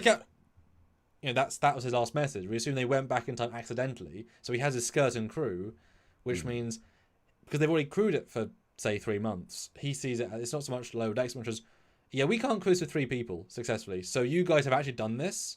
We're going to let you stay. We'll train you. Janeway obviously vouchers for you. So it's not so much low decks as acting ensign. Yes, exactly. Okay. So it's more like a Lost in Space where we're now lost, but we need to use all the people because literally we really can't operate this ship properly. Then it becomes the Chakotay show or Voyager 2.0 with Janeway and Chakotay as the leads. Yes. And the kids aren't as important anymore. But adults are boring. / I can vouch for that. We are boring. / you can't afford to send all your EXO officers, you've got 3 of them onto missions. You can send the kids to dangerous... That's a good idea. That's a great idea. We'll send the 10-year-old. Eventually Rocktalk just goes, will you stop sending me on away missions, please? But the thing is, if Chakotay's only in 2 episodes and both cameos, it's worse than Tom Paris. All about Tom Paris, he's pointless. He's worthless in the episode in terms of yay value. If you're going to have Chakotay, have Chakotay. If you don't have him, don't have him. Seriously. Or as audio logs, so he's in the show the entire time. Don't be... Because the thing is, if it's future Chakotay, he can be an evil force, and therefore... Or some other ilk that makes it interesting. But you can't have him only in episode 30, 32 of 40, and then he dies. It's it's bad. It's not a good choice, Well, that opens up an interesting idea. We got a few super chats to get to. Oh, yeah, I forgot about those. I forgot we live off those. If they get access to his captain's logs and you find out what the Protostar is for, what they were testing, what went wrong, what might fix it, as an overarching, would you be fine with that as a Chakotay appearance, even if it's just audio or holographic logs? Well, Sean go first, I'll jump in. Initially, I'd be like, yes. I'm not absolutely beholden to the idea of we must get the living, breathing Chakotay because we're doing just fine with hologram Janeway. So I would be fine with that. Now, maybe chuck in a hologram Chakotay along the way. Maybe the captain's logs are done holographically, so you can see him walking around doing his day job. I would be okay with that because, kind of picking up on what you were saying, this isn't Star Trek Voyager 2, and I'm okay with maybe more than cameos. I would be like Sam, the same as you. I would be disappointed now if in episode 32 it was like, oh, there's Chakotay. Which one's Chakotay? Oh, he was the guy in the red shirt. Oh no. So I think that would be a nice trade-off for me personally. And I could see if this ship has been lost in the Delta Quadrant for 78 years, and that was before they landed it 20 years ago. So Chakotay's been dead for 55 years. Which is why the ships they kind of turn to default mode. That's why because there's no possessions of any kind. So there was no lived-in atmosphere whatsoever. And so yeah, because when they get on the ship, it was in some sort of lock mode. It didn't look like it or feel like it, but let's say for example we just didn't know it. Okay, and so when Deadlock is doing the systems, he unlocks everything. That's part of his thing. And so when they get the ship back, yes, suddenly the access codes are in. You're right, they've accessed all the logs, and then you see old Chakotay. And then you can see current Chakotay when you see current Janeway, because I'm sure you're going to see current Admiral Janeway at some point alive. They'd be, again, disappointed if you don't. But having that as the logs would be fantastic, because he is in the show as much as Janeway. And then they have to, like, go backwards through his logs to work out how they can then undo the things he messed up through just being, just like E2 in Enterprise. Well, they went back so far, things they had to do. Imagine them having to then right those wrongs, etc. Although, why don't they just proto-warp to the... Because now we've got the problem. Why aren't they just proto-warping back to the Federation every week? Yeah, as you said. Because then they'll be free with unlimited Unless they food. do. Yes, they do. Yeah. They could they could turn the premise of the show on its head a little bit. Because there's obviously something grander here. You don't do massive time travel. The fact that it goes from an alternate... He's obviously... I mean, again, time has been changed. It's an alternate universe. That's fine. So that's there. Is he back to change something? Not... This isn't as simple a show as we think, and so it can't just be 6 kids flying a ship every week. Because there's clearly more to the show. Well, let's get to some super chats, see what you guys have been saying. Sorry for letting those slip a bit. Middle-aged cats, or middle-aged cow, sorry, throws in $5. Thank you. I'd like to see the show mature in age with the audience, similar to what Clone Wars did. Let's see Dal and the crew have growth like Ahsoka had.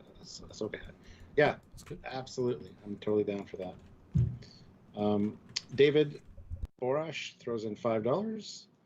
It may be like BSG. They have everyone on the big ship, and the protostar needs to protect them as they drop off unwanted until they get to Starfleet. That's great. Returning the unwanted back to where they belong. Yeah. Yeah, that's a cool idea. I'm fine with that. Yeah. Good tea, nice house. Puts in $5. Is my wild theory leads me to believe Prodigy is an origin story for Dr. Tiana.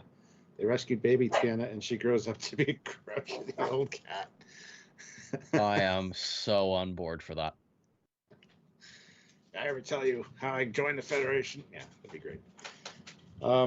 A Saucy Puppet Show throws in $10. Thank you so much. I've been wondering if Goth Janeway is just a ruse, and they did something to prevent her from being deleted, reprogrammed again, and that's why her evil look is so on the nose. Absolutely, because if you go back and rewatch the episode, there's a lot of breadcrumbs and hints. And one, they have the holographic display up, and Gwen's working on it, and Janeway comes up and says, "That's quite an upgrade." So, little things like that, yeah.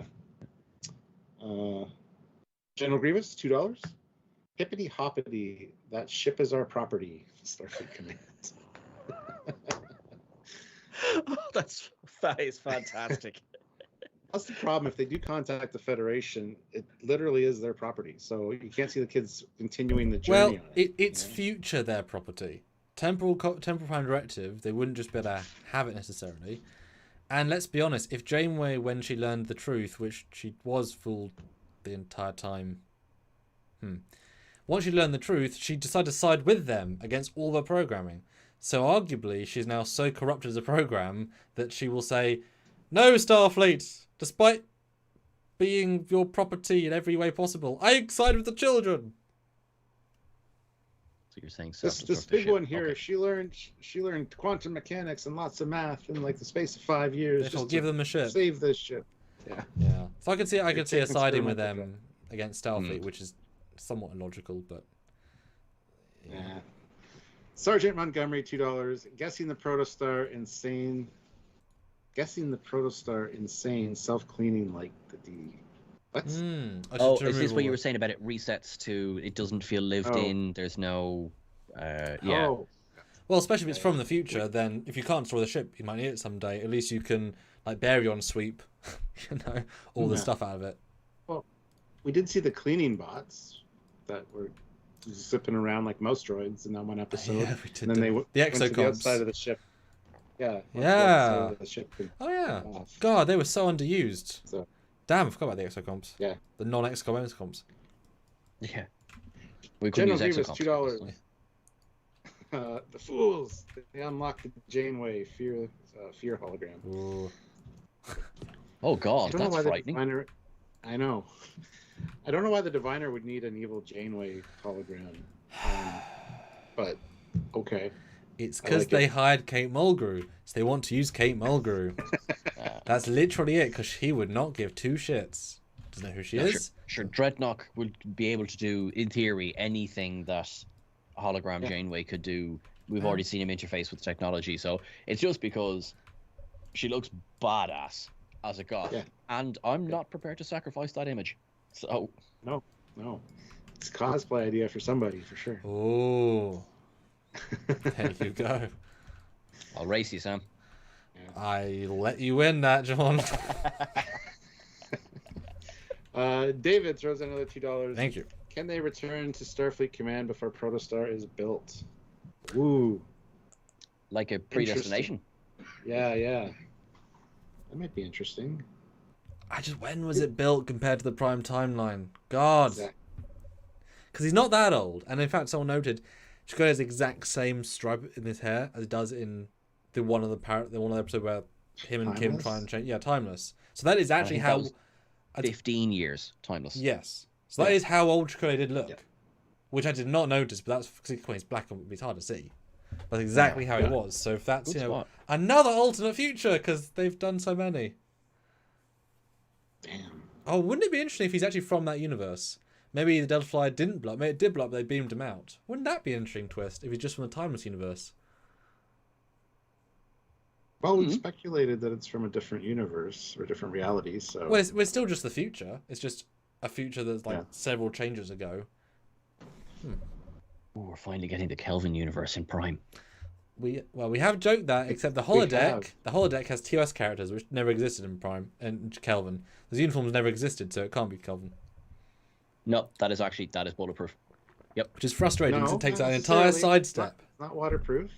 If the ship came from the Kelvin universe, Starfleet got a hold of it, they uploaded their database and all their whatever they needed to use the ship.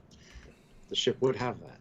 I don't know, guys. This is only a little kids show. I mean, they're not going to put that much thoughts into us. Oh, you know what I mean? Right. Yeah. Right. Well, and actually, that leads to one interesting thing that I vaguely talked to people behind it about. But did you notice, Sean, that when you saw on the holodeck episode the plethora of combatches? Oh my God, the plethora of combatches!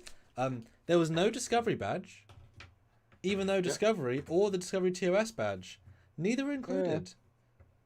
Actively not included, despite both being fully canon, both existing at the same point. They had 29th Century, and they had TNG, and they had Wrath of Khan, and they had Wrath of Khan Alternates, the TMP one. And yet, no Discovery, either of them. That's very true, because even... Or Enterprise, in fairness. That one's also worth mentioning. Or Enterprise. But yeah, even we have, obviously, with the images that have been released of Strange New Worlds so far, I'm pretty sure we've talked about this before, that the badges on board the Enterprise, even in Discovery, don't have that asymmetrical split that, say, the Discovery does. But even that's different again from what Spock and Uhura wore in this one. So it's like, you could say they evolved to that, but it feels more like and here's all of Star Trek's past. What about Discovery? Shut up. Okay, then. It's best not to include it for everyone's sake. Okay. Yeah. I think those are little hints that are going to be at the end of the season or the series. We're going to be like, oh yeah, remember when they did that and they didn't show that? Wonder why? Because now we have the answer. And yet they showed a Crossfield, the most important ships of history, despite Crossfield being a redacted, non-important ship.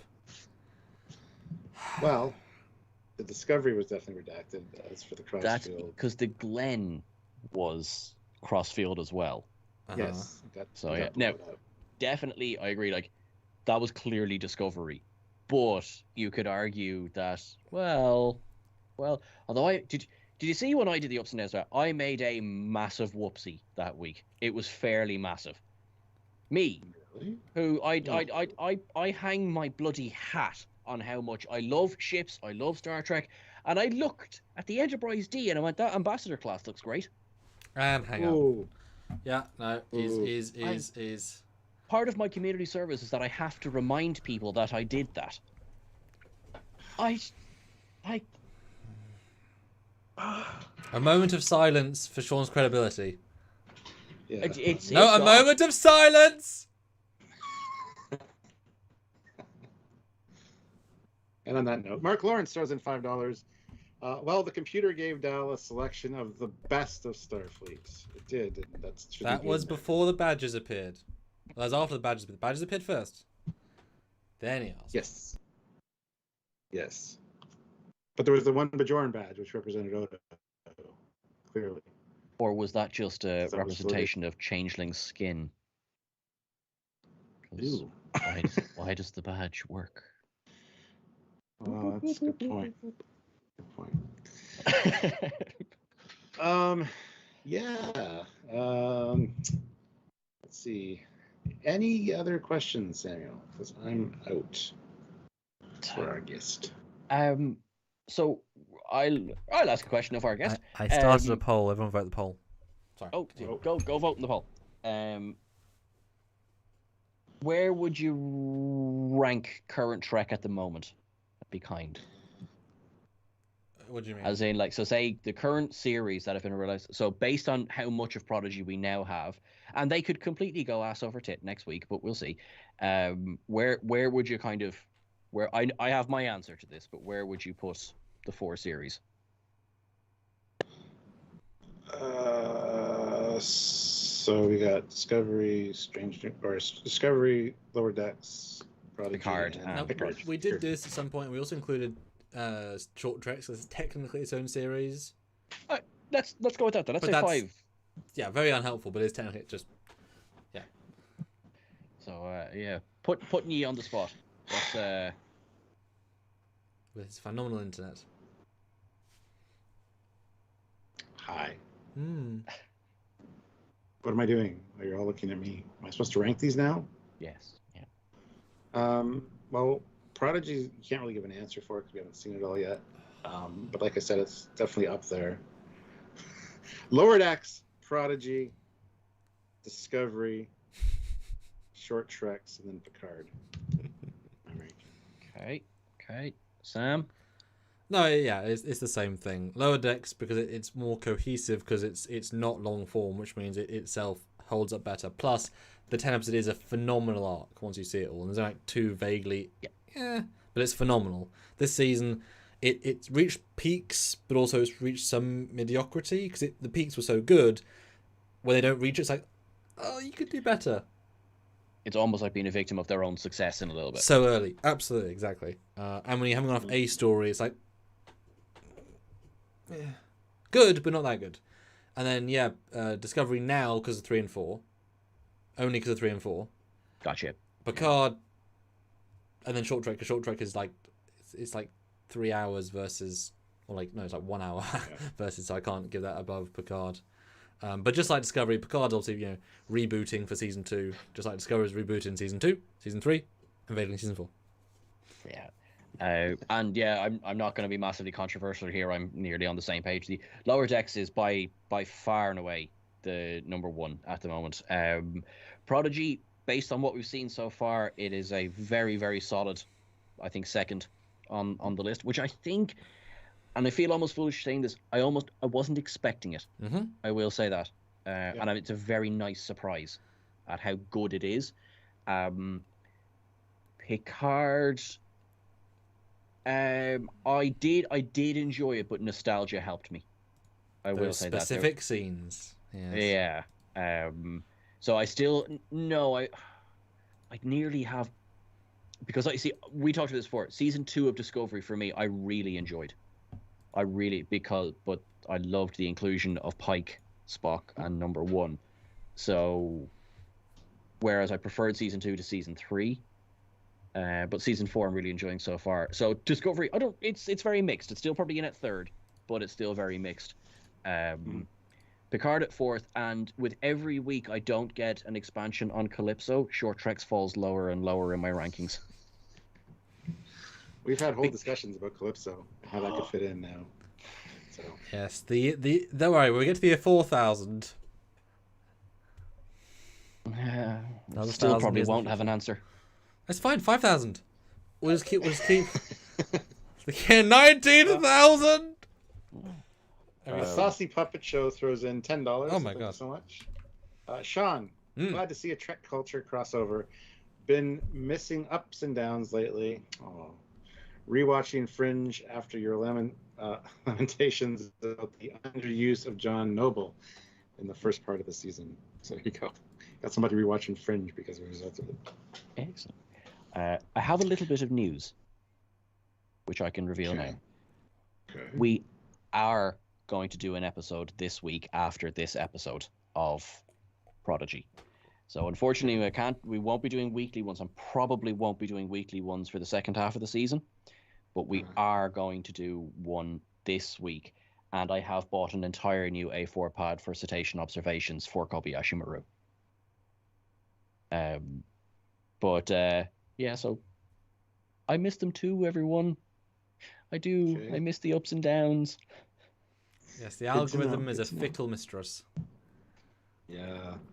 Some would call that a bitch. General Grievous throws in $5. Lower Decks, Prodigy, Short Treks, Discovery. My wisdom tooth extraction a year ago. No general anesthesia, perhaps. A Klingon colonoscopy, then Picard. Wow. Goodness. Wow. Oh, Grievous, would you mind? Could you just tell us how you really feel? Just if you wouldn't mind. It's a bit vague. I will General say, Grievous is one of our normal commenters or regulars. He's great. Very entertaining. and he took up the mantle of Deadlock early on because he was there before, and it's like, oh my God, you're here, Grievous. Because I mean, they're so similar. It's clearly inspired. Clearly, it didn't help with that much Star Wars based thematics, both music and shots. In episode 1, it was insanity how much Star Wars wasn't. It's fine, it's fun. Just like, and then you had General Grievous as well. Then you had Grievous.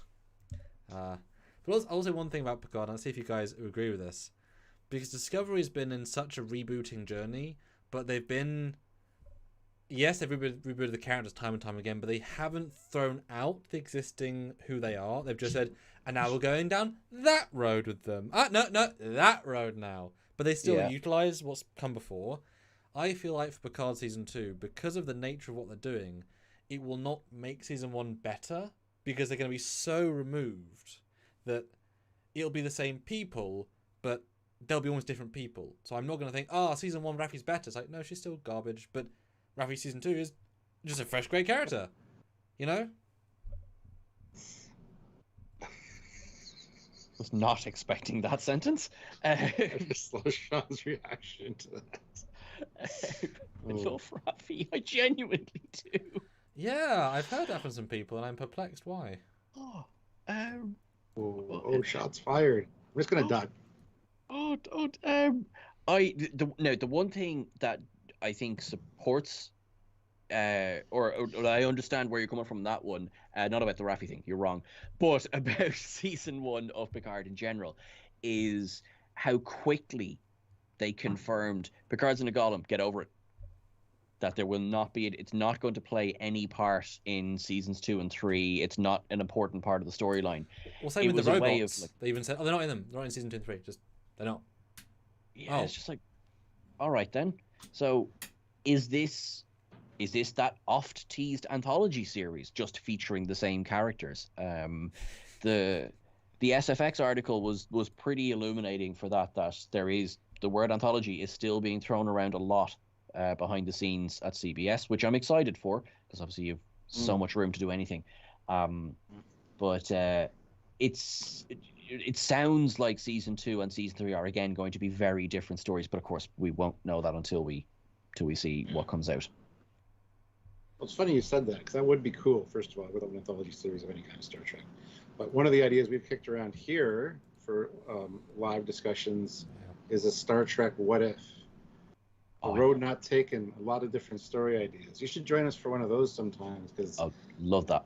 Yeah, it would be, if people would in the chat would throw out ideas, we'd have our own, of course, and expand upon what they think. I think it'd be a really fun idea, because you could do so much with it. But, I would love that, because don't steal that idea. Delete that email to Alex Kurtzman. Oh, he's fired. Sorry. So who's next? Yeah. Goodness. It's Alex Kurtzman's brother, Bill Kurtzman. It's twin. It's twin. Calix Lurtzman. Of the Kurtzman family, though, they just changed the surname. Stuart, what do you think about the idea of season 2 not actually actively making season 1 better, just being a break from? I'm on board. I don't care about season 1 at all. You don't have to do anything to make it better because you can't, because there's just too many problems with it, in my opinion.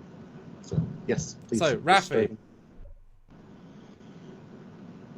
Before we get to that, okay, Ozzy throws in $2. Lower decks, okie dokie, skeleton hands. He owns that. Yes, that's his thing. Yes. So Rafi. Looking up at you, Sean. Garbage human. Well, no, garbage character. Very clear distinction. Very clear distinction. Well, I'm glad. I am glad you made that distinction but I think there was a lot of missteps and extremes to extremes. I have no problem whatsoever with her telling JL she loves him. I think it's a lovely scene, and she's not Riker. You know, because the immediate comparison was, well, Riker would never tell Jean-Luc that he loves him. I said, yeah, but they're different characters. Troy so would. I have no problem with that. Troy would. Ah, yeah, but Troy told me she loves me. It was a lovely moment. It was great. But the thing is, it went extreme to extreme to extreme to extreme, and that became a bit difficult to. It's hard to then get on board with a character who's like quite volatile. Now, come with Auntie Raffi and having cake. I was just like, that alone made me love Raffi as a character, that she has seen so much damage, she has felt so much damage that she can just turn on that caring mode straight away. This is when just after Jurati murders Maddox. I really enjoy that. I like that she can turn it on really, really easily. I do think that we need to have just something more consistent now going into season 2. My big problem with Raffi in season 1 is just you didn't really know which Raffi you were getting week to week. I like all the different ones we got, but maybe not agreeing with the phrase garbage character, but I definitely understand that she is multiple characters in the same body. Would you agree that she stemmed, like the problem in what you just said is that they, as the show was being rewritten as they went, with episodes being chopped out, replaced, that they kept changing her course from being drug addict to helper to hero, but they didn't know what they wanted. She clearly had no arc planned because they kept chopping and changing. And so you get different versions because she needs to be what she is for the story, even if it doesn't at all connect with her journey, because there is no journey. So actually, to be fair, yes, I do agree with you there.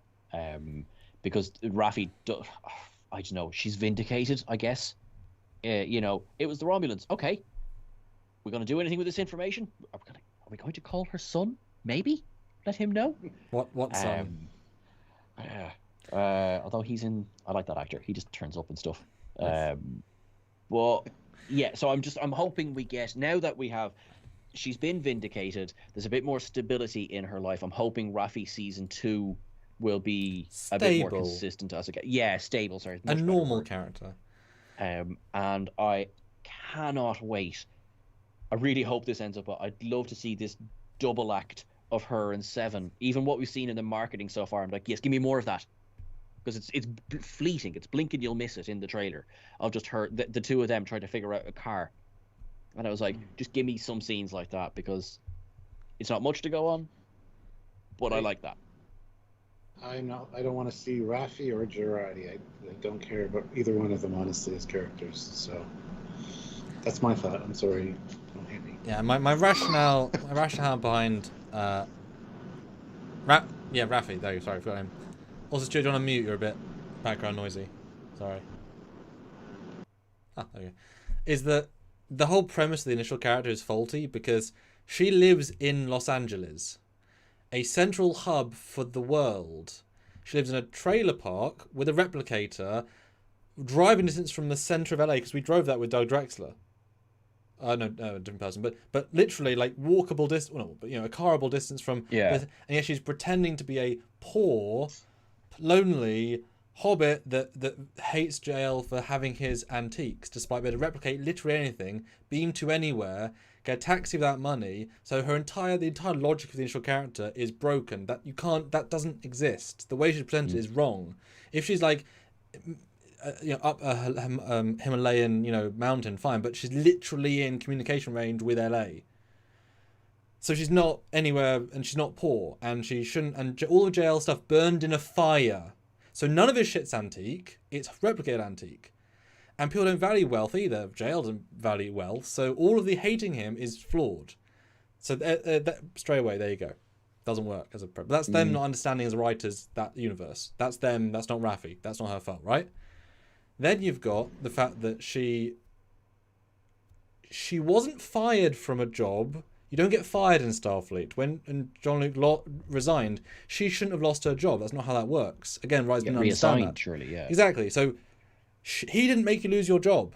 That's not what happened. That's illogical. There's no rationale for that. Nothing. You did nothing in the situation, so you can't blame him. You did something to break the rules that made you lose your job really bad, so you don't blame him. So her resentment, completely unfounded.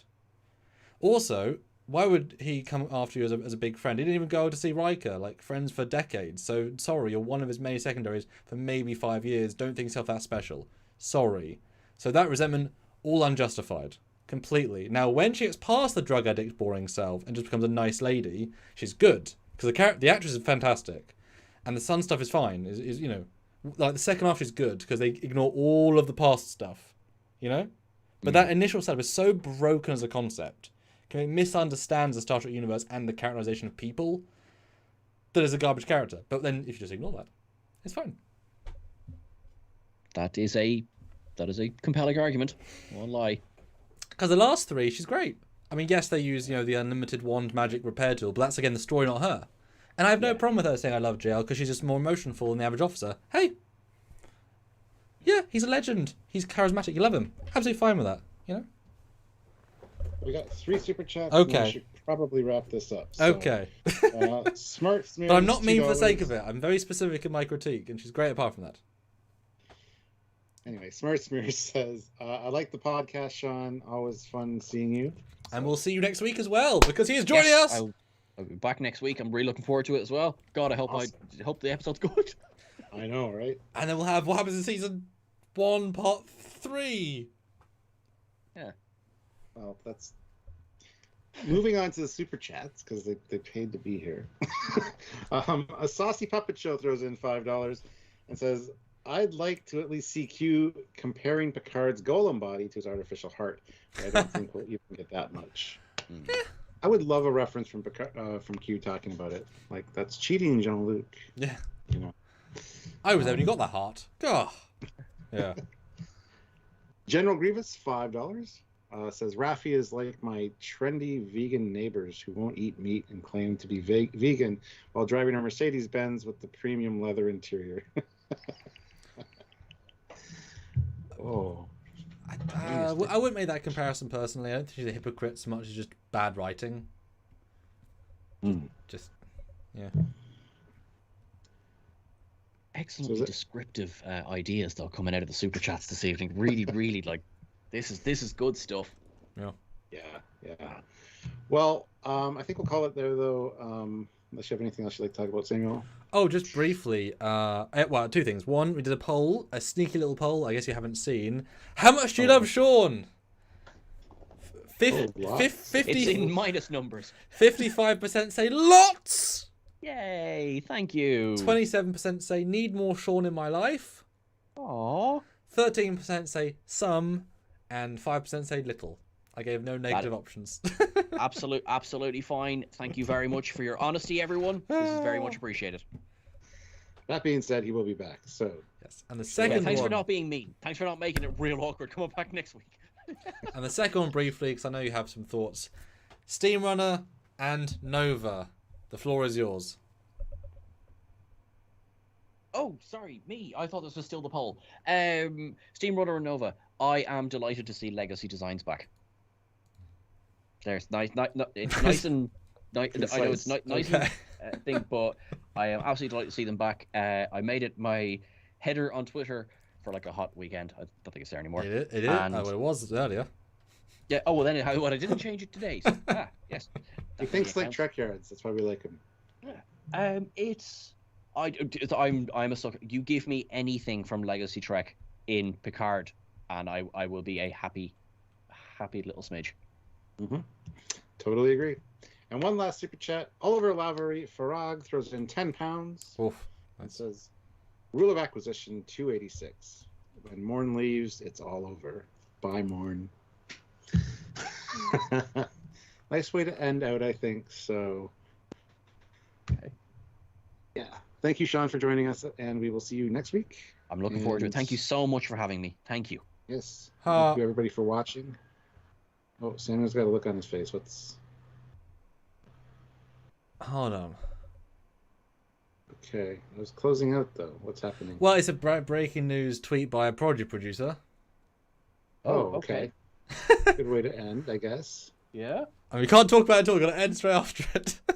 Yes, you read it and we'll end. Aaron Bye, says, this week's Star Trek Prodigy episode, A Moral Star Part 2, opens up what our show is, always was, and will be in the 40 episodes we are now making. Some mysteries will be answered, others deepened, arcs evolved. To quote Hollow Janeway, we've only just begun. Oh, Wow. I like it. I acted the shit It's out a of that. bombshell. It's a bombshell to end on. So there you go, guys. Look forward to Prodigy this week, our reviews of it, and then when we talk to Sean about it as well. So until then, I'm Captain Foley. Oh, God, guns. And I am Sean Ferrick, and you're all awesome, and thank you so much. And check us out. We'll be doing ups and downs this week. That's exciting. God knows when we'll do them again. Next week, because Discovery's back. Yay! See you next week, Sean.